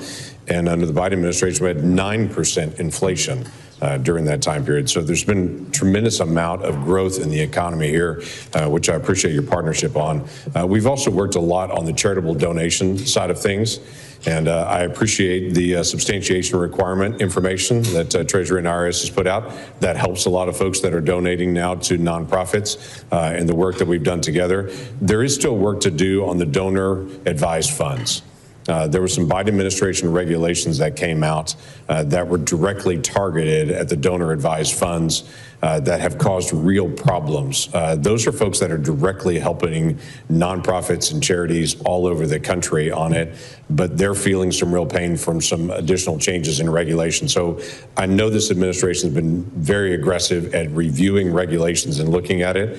I would only ask you to review as well the Biden administration regulations on donor advised funds, because that's directly taking money away from people that need it the most and folks that want to be able to help. Senator, I will be happy to instruct our Office of Tax Policy to work with you and your staff on this. I know it's an important issue for you. It is. Thank you. Look forward to that cooperation together, just to be able to look at it, to be able to make sure the regulations work for every American. I want to talk a little bit about what you've done so far on the sanctions on drug smuggling, and specifically targeting all of these cartels that are in Mexico and in Central America and South America, and trying to be able to go after that. You've seen some progress. Some new techniques have been done to be able to target individuals and entities to try to limit the amount of smuggling. I want to just get an update from you. Dollars have been allocated. You've asked for additional dollars directly related to terrorism and drug smuggling cartels. This is a budget hearing. What's happened so far? How have those budget dollars previously been used? What are you asking for additional dollars for in that? So, Senator, we have designated the Mexican cartels as foreign terrorist organizations. We have also put in effect on the U.S.-Mexican border in certain counties what are called geographical targeting orders, so that we can better identify problems in our banking system and money that is being laundered through sooner. And this is a combination through FinCEN, the Crimes Enforcement Network, and OFAC. So if we use FinCEN to follow the money, and then OFAC has been used to sanction, we sanctioned about this time last year 2 Mexican financial institutions that were riddled with drug money. So you're doing the same thing to a lot of these, the shadow fleet that's out there moving Iranian oil and others as well. Give me an update on success dealing with that, targeting specific sanctions on Iranian illicit movement of oil and other goods that they're trying to be able to move. We began with a maximum campaign pressure in March of 2025. We have continued that, and approximately 7 or 8 weeks ago, the President instructed me to take it up to maximum. We call it Operation Economic Fury, and the Iranians, one of the many mistakes they have made, was targeting with missiles their Gulf neighbors. We have good partners in the Gulf, but many of them were not completely transparent with us what may or may not have been going on in their banking system, and we have achieved a much greater level of transparency, and we have seized a substantial amount of crypto assets. We have sanctioned ships, and in fact, the Navy has seized some of these ships, and we are tracking mostly the IRGC funds, and we are freezing those for the day that they can be given back to the Iranian people. Okay, I look forward to that. I know just got a few seconds left. In Oklahoma, we had a massive influx of Chinese illegal aliens that moved into our state, set up illegal grow operations for marijuana, and started shipping it literally all over the country. It was a tragic thing to be able to watch what happened to the human trafficking, the labor trafficking, the sex trafficking that these Chinese individuals were doing into my state, not only trying to be able to purchase land and to be able to set up this operation. I want to be able to follow up with your team on just ways that we can work on following the money of illegal Chinese money coming in to buy American farmland, and to also try to be able to control some operational locations near some of our sensitive sites. And what you're doing there, I know you're doing a significant amount of sanctions on drug issues and such, but want to be able to just follow up on that. We look forward to working with you on that, Senator. Thank you. Thank you, Senator Warren. Thank you, Mr. Chairman. So, Secretary Bessent, let's start with something you and I agree strongly on. Last year, you came out in support of a trading ban for members of Congress, and I have introduced legislation to do exactly that. You explained the need for a ban on our trading stock by saying, quote, you look at some of these eye-popping returns, every hedge fund would be jealous of them. And that, quote, if any private citizen traded that way, the SEC would be knocking on their door. Those are strong words from someone who used to run a hedge fund. Last month, President Trump's latest financial disclosures came out, and they show that he made more than 3,400 stock trades worth more than $250 million in just the first 3 months of 2026. That's roughly half of what all 535 members of Congress made last year combined. And the value of virtually every one of those stocks that the president traded in is directly affected by President Trump's official actions. So, Secretary Bessent, you and I agree that it is a conflict of interest for members of Congress to trade stocks. Do you also agree that it's a conflict of interest for President Trump to trade stocks? Well, a couple of things, Senator. One, President Trump is not sitting in the Oval Office engaging in a high-frequency trading strategy. Clearly, clearly he had an outside manager who was doing that. And I think it's incumbent upon both houses of Congress to get their house in order before you move to the administrative branch. You think it's okay for the president to do this? Because let's be clear, you are a Wall Street guy, so you know better. The investments that President Trump has made are not blind. President Trump literally signed the 113-page document publicly listing all of his individual stock trades at the same time that he is making decisions affecting those stocks. So you're going to sit here with straight face and say it's not a conflict of interest for the President of the United States to do that? I'm going to say this body needs to get its house in order first. How about we get the White House in order at the same time? I would encourage you to do that. I don't trade in individual stocks. I don't own any individual stocks. My house is in order. Thank you. Senator, you're very Mr. rich. Secretary. Others on this committee can't say that, Senator. Let's look at some individual trades.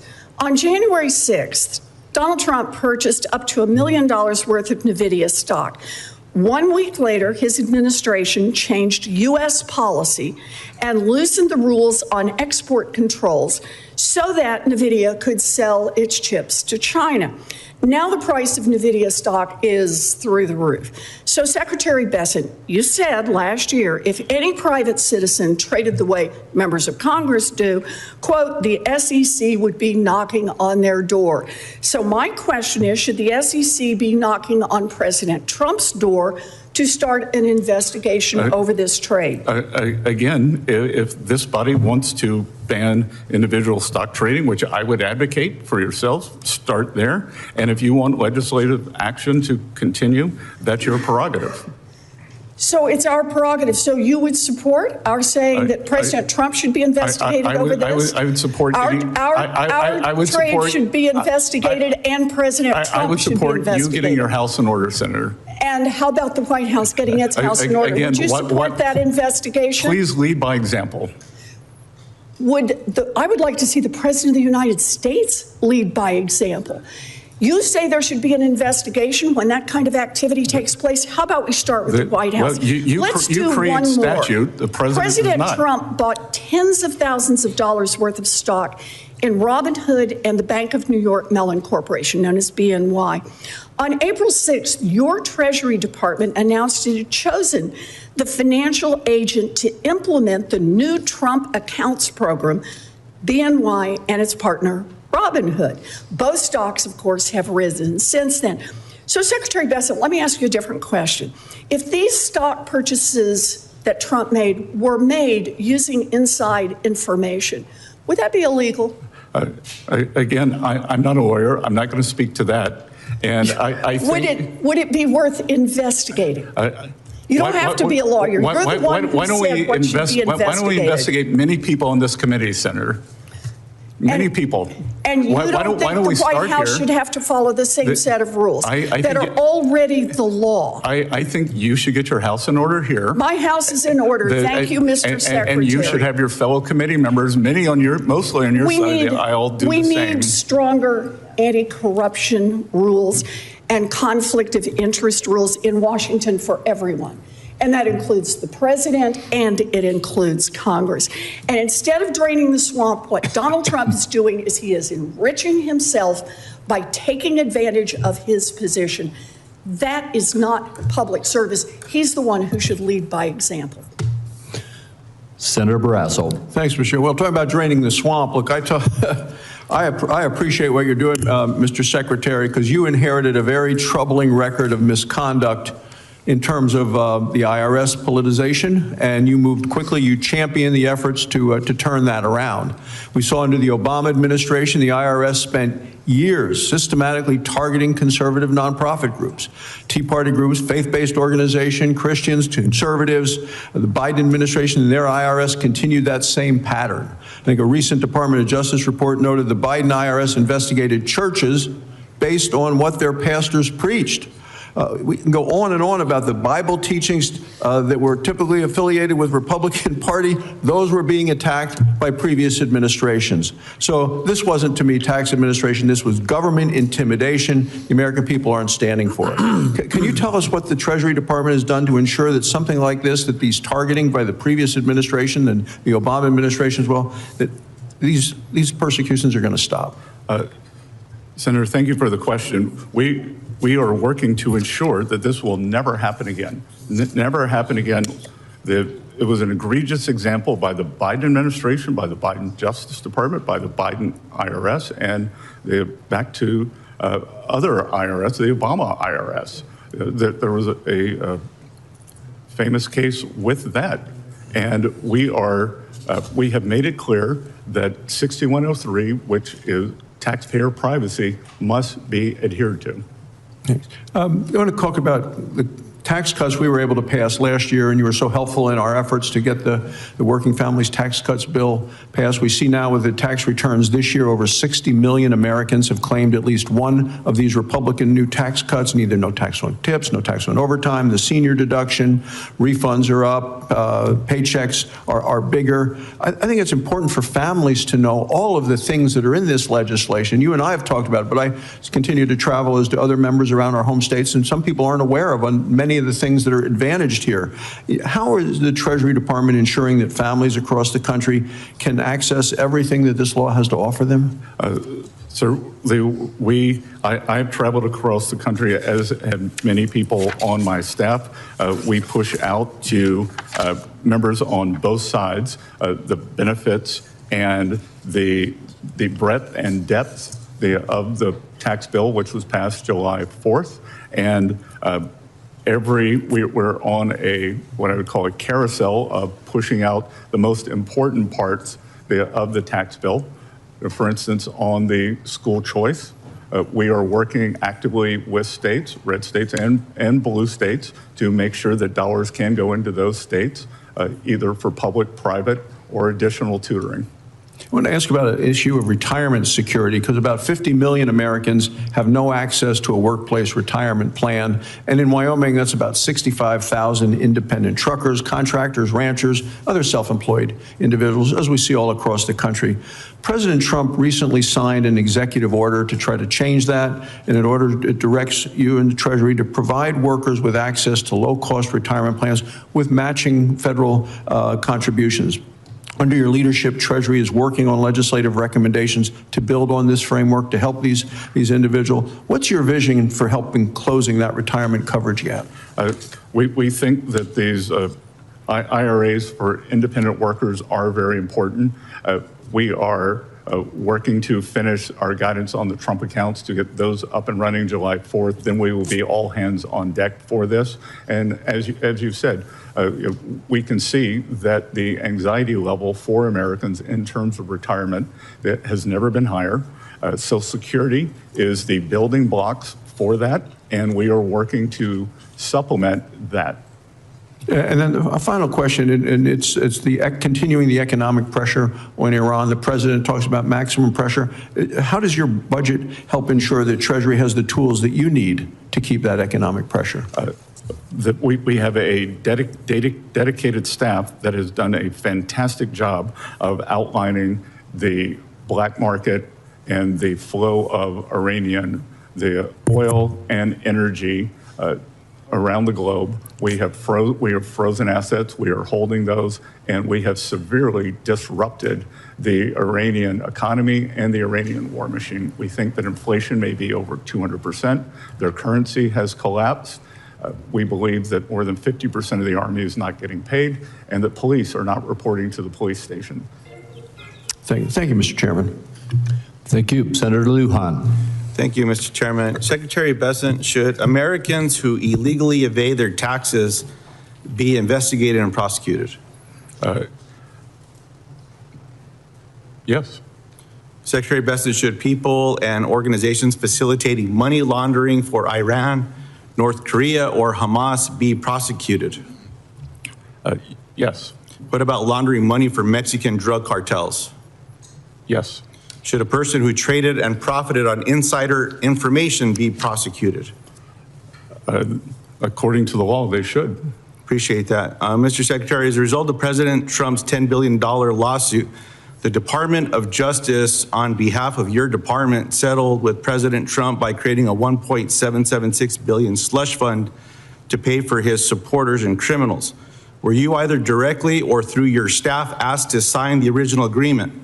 Again, Senator, you were not here at the early part of the meeting. I saw you on TV. Well, congratulations, and you would know that I'm unable to answer those questions, and they should be referred to Mr. Attorney Secretary, General Blanche. what about the addendum to this agreement? Are you familiar with what the addendum is?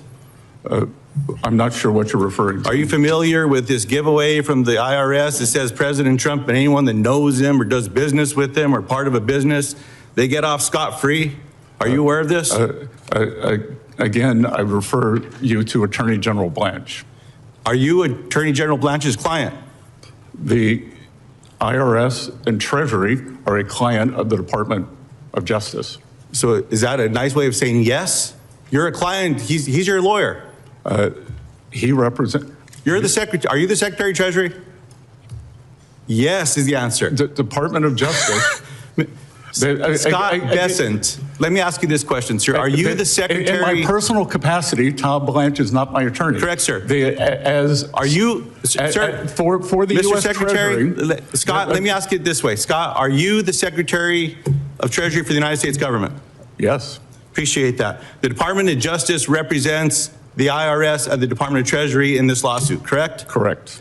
Are you aware of this addendum? You're telling me DOJ gave the president this without you knowing about it? Again, they settle on our All right, behalf. well, that's not how the law works, sir. I'm not a lawyer, but you have a bunch of them behind you. You should see the faces they're making at me behind you. They're all scowling at me back over here. Well, I think that's a different reason, sir. Well, for whatever it is, they're doing it. Mr. Secretary, my concern is that this addendum's not been getting a lot of attention. There's colleagues on this panel that think this slush fund is a bunch of bullshit. And they've called out to say, get rid of it. Now, people need to say, are you okay with one person in America, because the Secretary of Treasury, I'm guessing, conferred with the Department of Justice, because you're named on this lawsuit, sir. These are all the transactions from the president as well, that I'm going to ask you this next question as well. You were bragging to one of my colleagues that you've been sanctioning people doing bad things in America. People that get sanctioned, like Iran or terrorists, they're told not to do business in the United States with partners. Is that your understanding, sir, me as a layman? It is. You hold these bad people accountable. I congratulate you for that. So this little giveaway to President Trump and his family gets them off scot-free. Does every American become part of this addendum? If someone didn't pay their taxes or violated tax law or did bad things, are they told, can't prosecute you, you're good? Everyone going back to the date of this, or is this only for President Trump and his affiliates? Senator, do you have specific knowledge that President Trump's being audited? Sir, I have specific knowledge of this addendum that you don't know a damn thing about, that is for the Department of Treasury, that your lawyer at the Department of Justice signed you up for. The reason I'm asking this question is because President Trump's sons signed a deal, as you know, with World Liberty Financial, with a bunch of folks you sanctioned. And now, as part of this, there's an addendum that says President Trump and his kids and anyone affiliated with him, I don't know if it's current wives, former wives, people that just did transactions with him, they're off scot-free. That, you know, that has a new way, a new ring to it. This is scot-free because the Department of Treasury and the IRS is not going to go after him, sir. This is wrong. This is lawless. I hope our colleagues will look at this addendum. If I could offer this into the record, Mr. Chairman, for those that haven't seen it yet. Without objection. Come on, man. There's a better way of doing this, sir. That's all we're saying here. So, look, I appreciate it if you don't want to talk about a lawsuit. That's your prerogative to answer that way.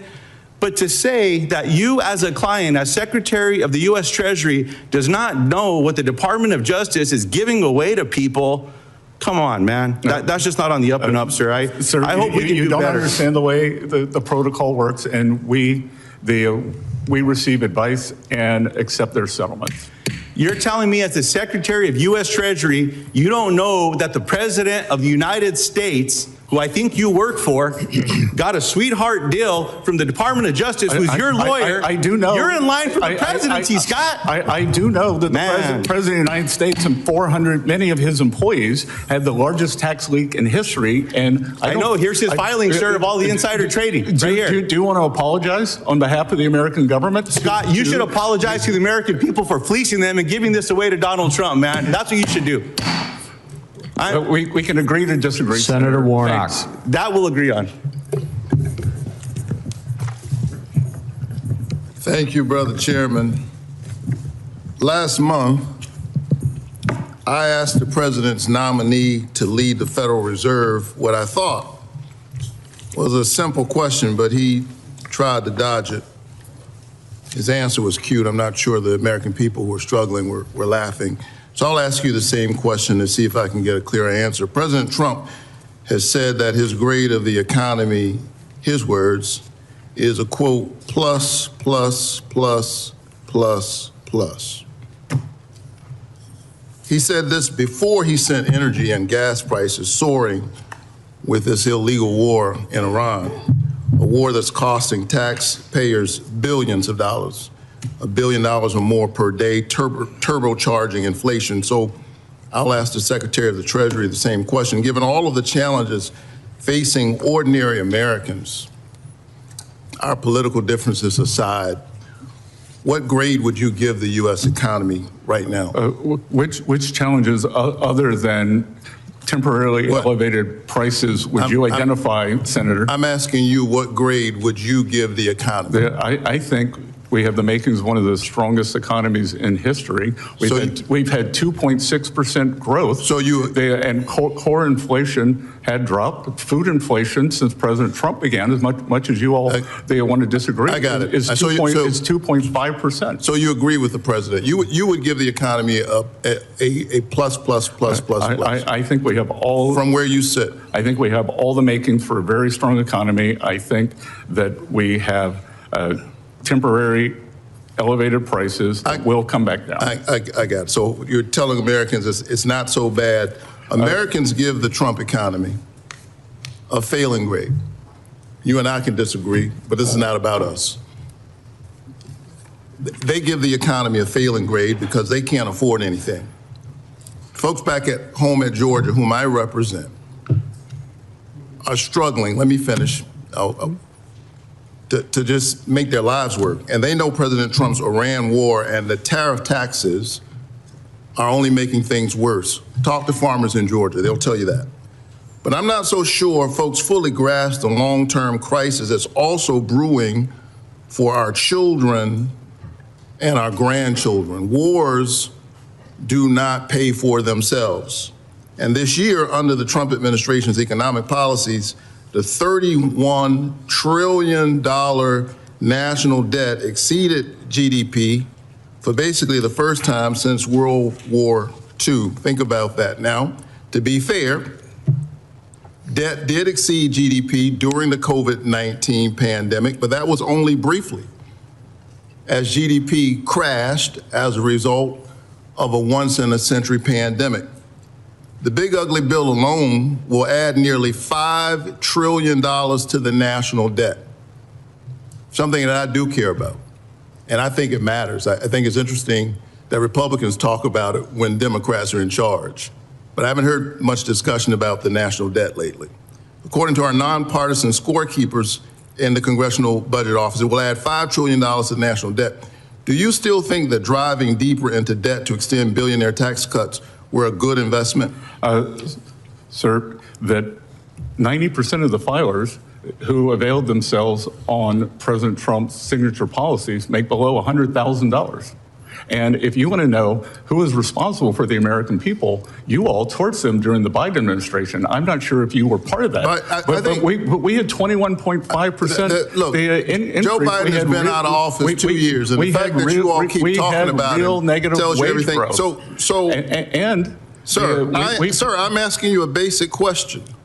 Do you think that going into debt to extend billionaire tax cuts was a good investment? Yes or no? I disagree with the categorization of billionaire tax cuts when, in fact, most of the tax cuts went to working Americans. According to Senator, you were quoting the Congressional Budget Office, which according to the Yale Budget Office, the Yale Budget Lab, the Yale Budget Lab is a bunch of Biden hacks. Oh yeah, okay.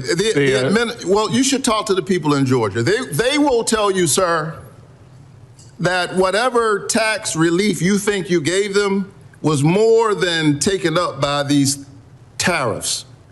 They according to the Yale Budget Lab, the administration's tariffs cost families 3 times as much as they got back in tax cuts. But I'm not talking to folks at Yale. I talked to the folks in Georgia. How about the Iran war, which is costing tens of billions of dollars and counting? You previously said we have plenty of money for the war. Wars increase the national debt. Is that spending still a good idea, sir? Yes or no? Sir, do you think it's a good idea to spend so that Iran cannot have a nuclear weapon? Sir, I'm not, sir, do you think it's a good, so you do think it's a good idea? I think preventing. You think the Iran war makes? I think just as many people historically, when President Obama was in office, said that Iran may not have a nuclear weapon. President Obama left office in 2016, sir. I know, but I'm saying there are many people on this committee who said Iran should never have a nuclear weapon at any cost. I agree with and that. They should not have a nuclear weapon, and they're closer thanks to this administration's policies. Absolutely and not, the sir. Strait of Hormuz is still closed. And you should tell the people in Georgia that this war is a good idea. I think they'll disagree. Senator Cassidy. Hey, Secretary Bessent, thanks for being here, sir. We know Social Security is going insolvent in 6 years. Asked your predecessor in Trump 1 what was the plan to do about it, and he said that would be a second Trump administration deal. Now we're in the first half of the president's second term, and obviously we're now only 6 years away. At that time, we were like 12 years away from insolvency. Social Security will account for 20% of federal expenditures, and I was told once that it accounts for 20% of our long-term accrued liability, accrued debt. What's the president's plan to address Social Security insolvency? Sir, we have to get our short-term house in order first. We inherited a mess, 6.9%. If I may interrupt, and I don't mean to be rude. If we wait to get our short-term house in order, we will be 3 years away from insolvency. I've been working on this. It is amazing, since I've been working on this over the last 5 years, it is amazing how much it's already deteriorated. It's just amazing. In 5 years, it's gotten so worse. Are we really going to wait until we get, I'm not challenging, I'm just asking, are we really going to wait until we're not going to do anything? I'm just not sure about that. And Senator, you got to crawl, walk, run. With these deficits, with this debt that was run up in the previous administration with 6.9% deficit to GDP, but highest ever when we weren't at war, weren't in a recession, we brought it down to 5.4. We're going to continue moving. If I may, the Social Security Trust Fund is funded by the Social Security tax, which is segregated from general revenue. Now, if we speak about the debt and deficit, whatever I'm not touching that right now, except insofar as context, we have to do something. That is general revenue, but wherever that comes from. If we're speaking about social, that is segregated. That is a Social Security revenue problem and expenditure issue. So to me, that's segregated, again. So is there a plan to do anything about this segregated fund with a segregated revenue stream and a segregated expenditure pattern? Well, Senator, part of it is the revenues are, the source of the revenue is not segregated because the more Americans who work, the more the higher paying jobs they have, the more it goes into the Social Security Trust Fund. I accept that, but that's an indirect effect. And is that the only plan the administration has currently to hopefully increase the number of jobs and the better paying jobs and hope that because I got a big spreadsheet on this. That is inadequate to address the problem. Every day, 10,000 boomers become eligible for social. And the drain on this is just incredible. It's just going down. That will not solve the problem. And again, I don't mean to be at all confrontative. I'm just trying to set the context. I remember my first visit to your office, you were kind enough to share the spreadsheet on a screen with me. Yeah, so I'm gathering that the administration does not have a plan to address it. And I'm saying that not in any way, except to say by your answers, that the only response so far would be the indirect side of it. Now, on a bipartisan basis, we have been working on something that would attempt to address this. It is going to take the president, the administration, at some point being involved. At this point, it's in Congress. It involves creating an investment fund, much as we have already done with the Federal Railroad Retirement System, a plan that Senator Wyden voted for when he was in the House of Representatives that took the Federal Railroad Retirement System from going insolvent, and now it's paying benefits with fewer workers and more retirees and doing extremely well. It's also based upon what the Canadians have done with their Canadian Pension Fund, which was also going insolvent, and they've been able to address that.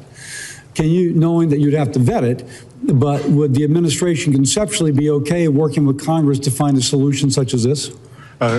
Again, Senator, we will work on anything, but we are going to guarantee that the benefits remain as they are. I accept that. So in our plan, the senior citizen does not pay more taxes and the senior citizen does not get less benefits. And so we do find a way that again, patterned after something that Senator Wyden has previously supported on the Federal Railroad Retirement System. And I mentioned Senator Wyden because, by the way, he's a ranking member on the committee, patterned after that has worked so successfully. But we don't cut benefits and we don't raise taxes for seniors. So if that's the criteria, I think, and hopefully we can get your support as we in Congress attempt to work on this. Thank you, sir. Thank you, Senator. Thank my colleague. Next up is Senator Blackburn. Thank you, Mr. Chairman. And Secretary, thank you for being here. I wish that everyone on this panel would have seen your speech at the Reagan Library on Friday. I think it would have answered a lot of questions, and it lays out your vision for where you think we can head economically. Well, Senator, I think it was a very important economic speech, but the mainstream media preferred to report on the $250 bill. So they're not serious people. Well, there are a lot of odd perceptions floating around.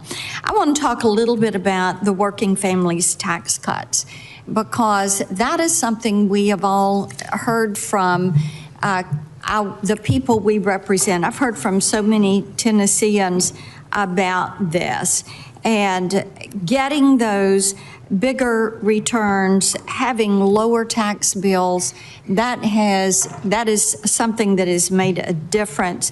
And in particular, of course, the enhanced deduction for seniors, that's a provision that I had pushed. And having that $6,000 enhanced deduction, I think was taken by 35 million Americans, and I think nearly 70% of them had incomes lower than $100,000. Is that accurate? Yes, Senator, and 95% of them had incomes under $200,000. And that is something that is putting money in the pocket of hard-working Americans and seniors who have saved all their life to be able to retire. I think it gives them great certainty. It gives them the great clarity in terms of the folks who do live on a fixed income. Well, we certainly have gotten a lot of positive feedback on that, and we look forward to seeing that continue. I do want to talk with you about penny production that ended last year. And of course, we have a company, Artisan, in Tennessee that made the pennies. And now they are, and you had talked about keeping those jobs in Tennessee, and Artisan is working on a zinc-based nickel that would save the taxpayer about $140 million a year. Because right now the nickel takes 13.3 cents to make, and there's legislation that is moving forward, the Common Sense Act, that would allow Treasury to use zinc for the nickel. And what I'd like to know is if the leadership at the Mint is making certain that they're doing the technical work in anticipation of this legislation passing that would allow the use of zinc for the nickel. Yes, they have begun preparation on that, and we look forward to working with you and to making sure that there is a smooth transition. Thank you. I appreciate that. I also want to talk about the R&D tax credit. And I have talked with Mr. Bisignano about this issue also. I've heard from a lot of our manufacturers in Tennessee, and they have continued to raise with me some misalignment that they see in this legislation. R&D, the way this tax credit is working, it does not allow manufacturers to do shop floor R&D. And it does not allow them to deduct the expense of the products that they are using in shop floor R&D.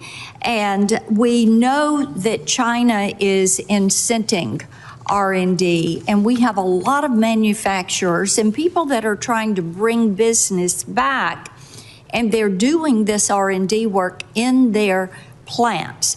So I would hope that you and Mr. Bisignano can work together and get some clarity and provide some certainty for our manufacturers, and be certain that these individuals can utilize that R&D tax credit. Will you do that? I'd be glad to work with you and your staff. As I said at the Reagan Library, I believe that at one level we've lost the reservoir of knowledge by not doing this production. And I did a fireside chat last night for a group called American Compass.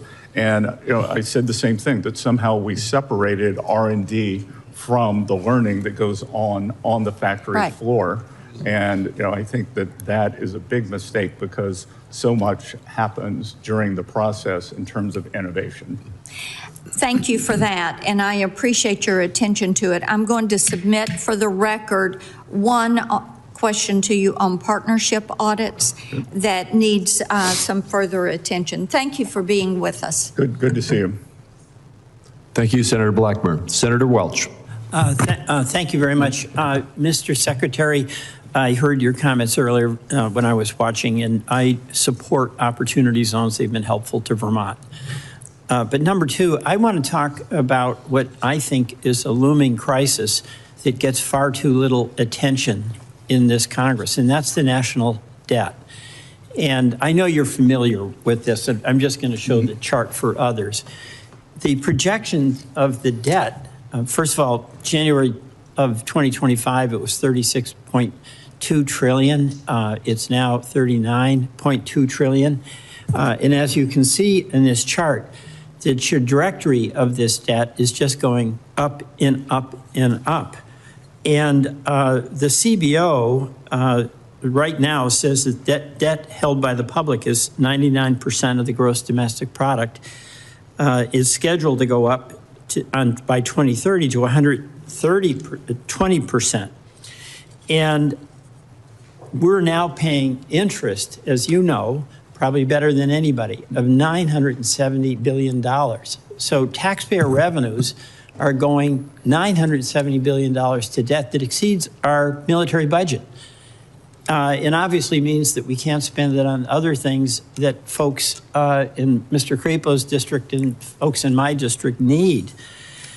The federal interest payments rose to 18.5% of all of our revenues.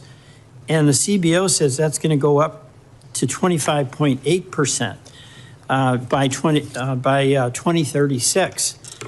And we don't talk about it at all. It's not even a topic, which is astonishing to me because it's such a threat. Now, there's three ways to address debt. One is we can cut spending. One is we can raise revenues.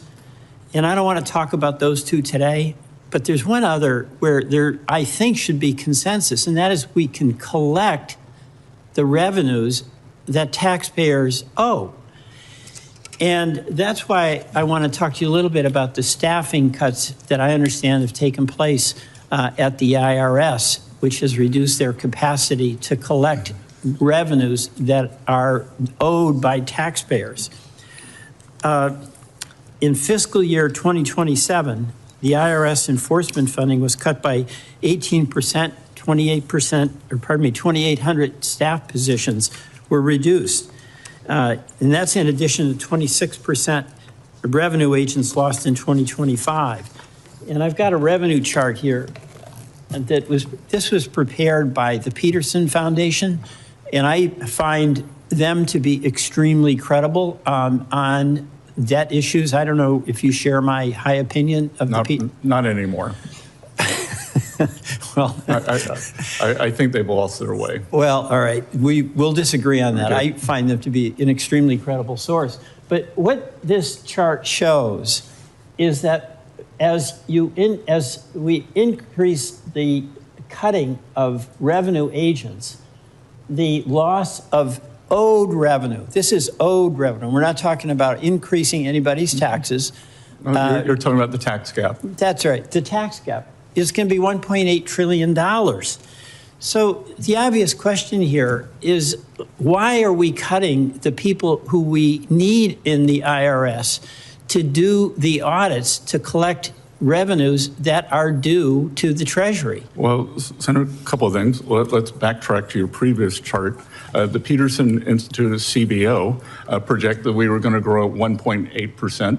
Thus far, in this administration, we've grown at 2 points. Let me interrupt a minute. It's 1.8 forever. We've grown at 2.6%. No, let me just stay on the revenue, because whether we grow at 1.8, as they say, or 2.8, whatever it is you say, you would agree with me that if I'm a taxpayer and I owe money, I should pay it. And I can tell you that more bodies does not equal better collections. So you just disagree that... Here, let me read you something. So I think that they would agree, TIGTA, which is the IRS, the internal reporting system, all of these employees who were hired, that a whistleblower in Atlanta came out and said a 25-year IRS CI employee who trained 2,700 new IRS agents. I'm going to have to interrupt because my time is running out. I'll be happy to send this to you. Please to show you why it's a complete fallacy. Last year we had recoveries up, collections Can I up. just get a little extra time? Because I thank you, Mr. Secretary. 30 Number seconds. one, I absolutely believe that the people who owe money should be paying that money, and that we should have assertive enforcement in order to get that collected, regardless of what the growth rate is. That's number one. Number two, one of the things that is happening is we've withdrawn from the global effort for coordinated organization for economic cooperation, and companies are now using these low-tax Dodge countries. Like American Express avoided $423 million in taxes by using the island of Jersey, saying that's where they do their work. Black & Decker cut their bill by tax bill by $269 million. Is that something that we should tolerate? No. Thank you. And will you do something about it? Again, it's a complicated question. And I'm happy to come to your office, happy to do another phone call as we've done. All right. I will follow up on that. But I do want to send this TIGTA report that shows that new agents were a disaster. Senator Tillis. Thank you, Mr. Chairman. Treasurer, thank you for being here. You know, you may have heard I've been a little bit critical of a few of the advisors of the president. You're certainly not one of them. I'm glad you're there. I'm looking to stay on that side of the line, Senator. And I appreciate the work you're doing, and I love the fact that you show good judgment of loving some of the North Carolina mountains with your family, just like I do. So thank you for being here. I do have one awkward question to ask you real quick, and then I want to get to some of the trends and how you're going to work on them. Did you actually tell Pulte you were going to punch him in the face? No, sir. I actually said I was going to kick his ass. Good. Okay. Good. I share the emotion. Thank you. And as I said, that was last summer 25, and many teams have fights in the locker room and then go out and win for the team on the field. Yeah. No, I was just curious because everybody's going to be showing that. I made it clear I'm not going to support Pulte for DNI, but I'm sure they're going to dredge that up. So I thought I'd give you an opportunity to. I had a very good, exchange with the director yesterday. Want to keep the momentum going on FHA. Yeah, well, he lost me when he went after Powell. Okay. So we can move on to your core job. Yep.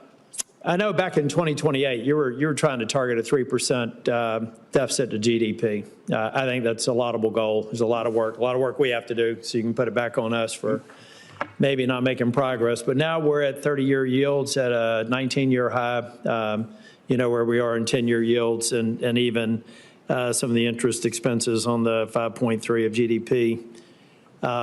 We're not trending in the right direction. What are we going to do, or what would be your advice? What is the administration going to do to help Congress focus on the main thing to try and get our deficit to GDP ratios to what most economists think are necessary, which is your laudable target? Yes. So, Senator, this year, U.S. has the presidency or the head of the G20. We're actually holding the finance ministers meeting in Asheville. Yeah. So maybe you'll join us. And we have outlined to the industrial nations, or to the G20, that we believe that the most important factor for financial stability is economic growth, that it is a lack of growth worldwide, and the decision that the trading blocs countries have made. And I believe the most important thing that we can do, as I was trying to tell Senator Welch, that the CBO projections are all at 1.8%, that we have grown at 2.6% thus far. That includes the democratic shutdown and the Iran conflict, which makes me believe we can grow at 3%. So if the CBO is wrong in their first year, how can they project out 10 years? So I think that growth, the constraining spending, and a growth agenda will do this. And I may submit a question for the record that has to, I have to believe that global growth and U.S. growth is somewhat, we are seeing great growth numbers, but I do think there's a lot of uncertainty out there, and I have to believe that that's keeping some capital on the sidelines, so we could even see greater ones. One of the areas where I think we've had some confusion, I asked Ambassador Greer last year, whose throat do I get to choke if the Liberation Day tariffs didn't work out? I'm not going to ask you that question. I think I know the answer to it. They didn't work out. But now you're at least working with CBP on the refund process. How does that actually work? I know CBP has stood up a portal. Now they're appealing the decision, so people that were applying for it can no longer while there's appeals occurring. What is Treasury's role in that? Senator, we're just purely a dispersing entity? We're just a dispersing agent. Okay, good. I guess the only other question I have going forward is how do we reconcile the increased budget requirements with the goal of trying to reduce our deficit to GDP? Is it just something we got to put on hiatus now because we're dealing with high priority items, or how do we talk and chew gum at the same time? Because we have a pretty massive increase in defense spending, which I'm generally supportive of, but we have no way to pay for it. It's one of the reasons a few years ago I was one of only 9 people that voted against a $1 trillion veterans bill because it had no pay for. So how are we going to get to these things that are important but actually pay the bills at the end of the day versus putting my grandkids in debt? Sir, you met my children. I hate to put them in debt. And there are priorities because with the defense budget, if we don't have national security, I think it's very linked to economic security. And I would like to see, as I said, something with a 3 in terms of deficit to GDP by the time the president leaves. I think one of the things that is the result of the working families tax cut is the immediate expensing of equipment, factories, and R&D. And what we are seeing there is this is not a giveaway. This is creating productive capacity. So the way to think about it now is that as we are not getting the tax revenue because a corporation, small business, has immediately written that off, we are increasing productive capacity, which I think is almost like the slingshot effect, that we will start getting it in the second year, the third year, the fourth year. Thank you. Thanks. Thanks. Thank you. Senator Cantwell. Thank you, Mr. Chairman, and I know it's been a long day because I've been in a long hearing on the other side, just on the other side of the hallway, but thank you for holding this hearing. Good to see the Treasury Secretary here. I want to express my concerns about the Trump settlement with the IRS. I think taxpayers need to know that well-connected are not given a free pass. I would love to talk to you about Jones Act waiver tax parity. I'd like to talk to you about the fact that we have an insolvent highway trust fund, but I really want to ask you where you see this landscape now with China having been very active in the Chinese meetings and this issue of trying to move on from the tariff debate and get the Chinese into a manufacturing purchase specifically of aviation aircraft. And so I know that this is something that the administration and you have been personally involved in. And I just hope that as we look at pushing China to make big purchases, I mean, I think it's kind of crazy that if they want to be successful, why not do what Emirates is doing in the Middle East? Why doesn't China Air become the big deliverer of an air transportation system in the Far East and do it with a fuel efficient plane? So what do you think the chances of that continuation of getting this on track and getting when the president comes here to have some success? Yeah, so Senator, I think after a rocky period that we have very good stability in the relationship. As I've said many times, we don't want to decouple, but we need to de-risk. There are many industries we need to bring back, whether it's semiconductors, critical minerals / rare earths, our precursor medicines and chemicals, that it's unacceptable that we rely on China for many of those.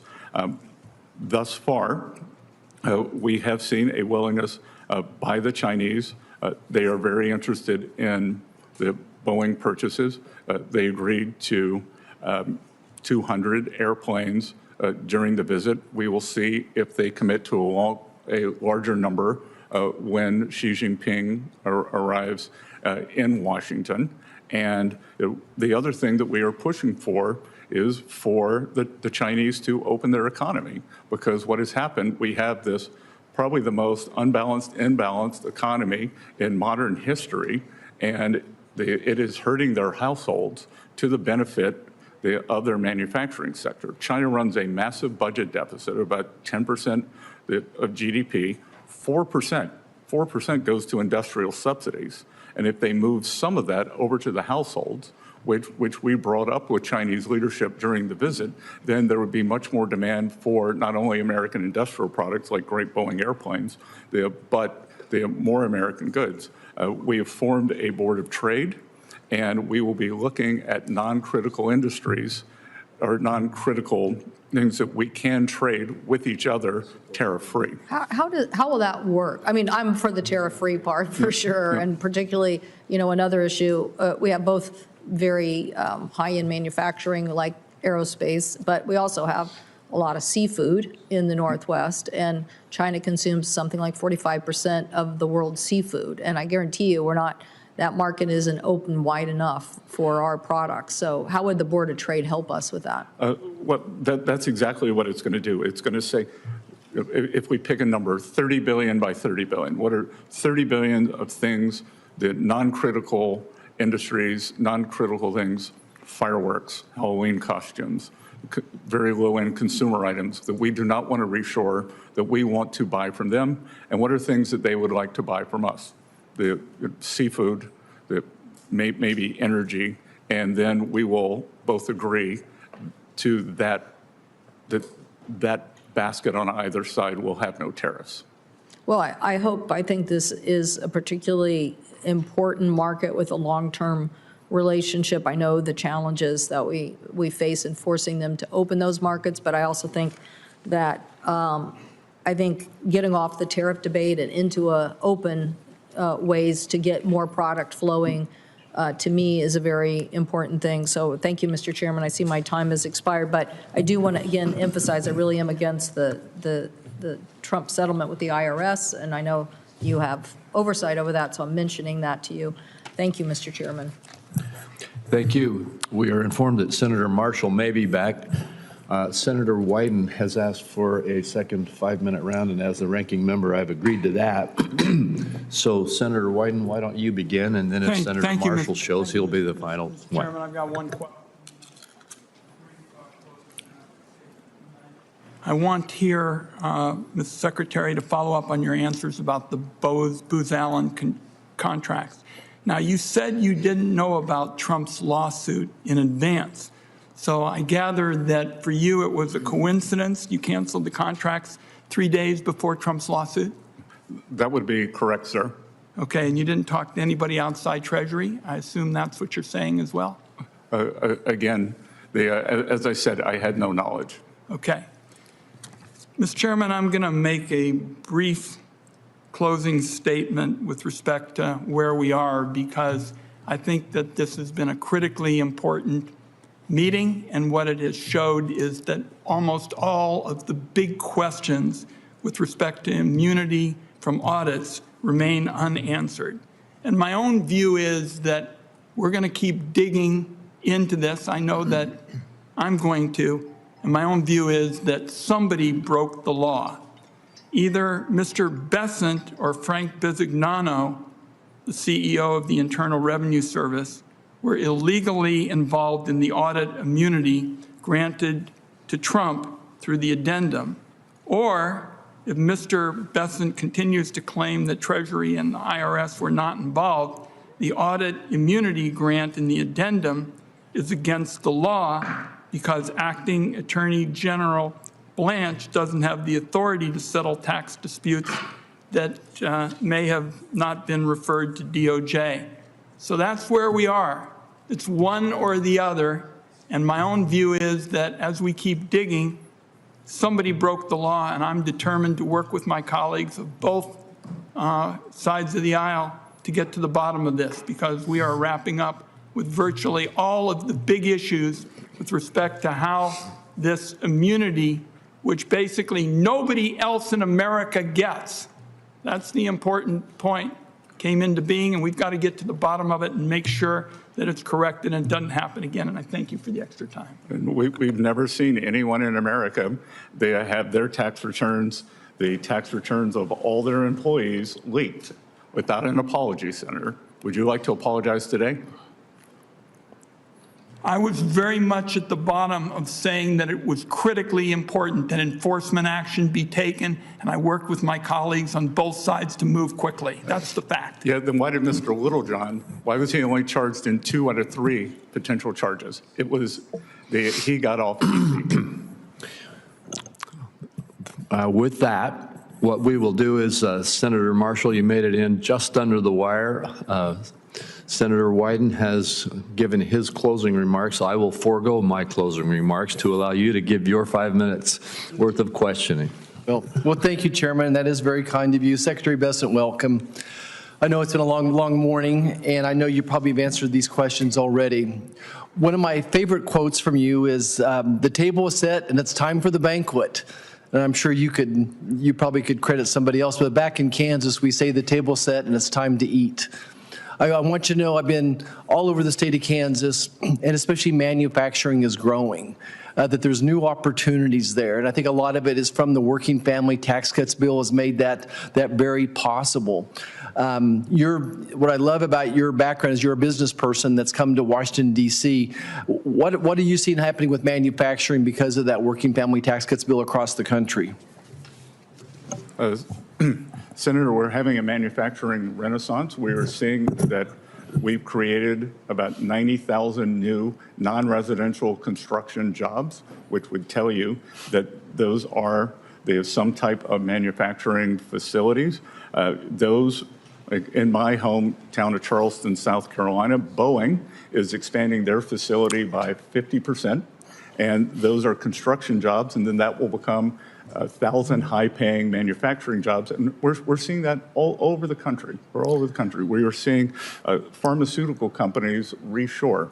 We were seeing, we saw the John Deere, the CEO told us building new factory in Indiana and in North Carolina. So it is a real manufacturing renaissance, and much of it is a result of the tax bill. Yeah. I was in greater Minneapolis visiting Winnebago, and they told me that because of the tax bill, they had a decision whether they were going to start create a battery research facility in Florida, and the full expensing gave them the internal rate of return that they needed. So that's more jobs in the Sunshine State. Great. My next question, and you don't have to answer it now, you can give us a written one, but the 45Z model, again, you put on your farmer's hat for a second. You understand how important 45Z is to our farmers back home. I think there's the GREET model is waiting for the Treasury to kind of do their little work on that as well. So maybe your staff could give us an update unless you wanted to say something No, now. we'd be glad to do it, but we think it's very important, sir. Great. I want to talk about childcare just a second as well. Under Joe Biden, we saw the cost of health care, housing, child care go up 50%. Inflation's cumulative. But again, our working family tax cuts bill did some incredible things for child care. And all across the state of Kansas, again, I'm seeing people being able to invest in this. But I especially, not only do the increased monies were given to individuals, but the businesses having an opportunity to expand. Can you speak to a little bit about what your vision is on using that benefit? Look, I think that's a great benefit. The child deduction that is now permanent, thanks to you all, $2,200. So, I think that we have seen that the best way to do this is to engage the private sector. Exactly. Then I'm just going to close with, I was just out of the Reagan Library, and he always spoke about this bright, shining city on a hill. And it's hard for me to imagine, but the third quarter last year, Kansas led the country in GDP growth, 6.5%. And we never lead any type of thing economically. And so I went back and, tried to figure out the whys of this. And certainly the cattle markets are good. Farming income in Kansas was up 80%, and a lot of that was government related. But certainly a part of that was the cattle industries. And of course, the cattle eat, is corn as well. We saw but we're also seeing expansion in manufacturing. What would be the message of hope you would give America that this economy, it really feels good to me right back? And now, things are not perfect. We've got to work on the price of gas. Inflation's cumulative. We're still feeling a sting. But give me that message of hope from your desk. The underlying economy is extremely resilient. That we have had tremendous job growth in the past few months. We saw the ADP numbers, which are a precursor for non-farm payrolls, come out very strong today, above trend. We are seeing trucking surveys do very well. And I think that the underlying economy is very strong. We will get on the other side of this Iran conflict. Prices will come back down. And I think that the economy is going to roar, sir. Okay. Thank you, Secretary, for sticking around. Mr. Chairman, thank you so much. Thank you, Senator Marshall, and thank you, Secretary Bessent. That concludes all of the questioning and all of the commentary. We appreciate you taking this time. You spent more than 2.5 hours with us today. More than that, we appreciate the service that you are giving and that all of those at the Treasury Department are giving, and please extend that thanks to them for us. With that, we are concluded. I remind my colleagues that the deadline for submitting any questions for the record is 5 p.m. on Wednesday, June 10th, and the Finance Committee stands adjourned.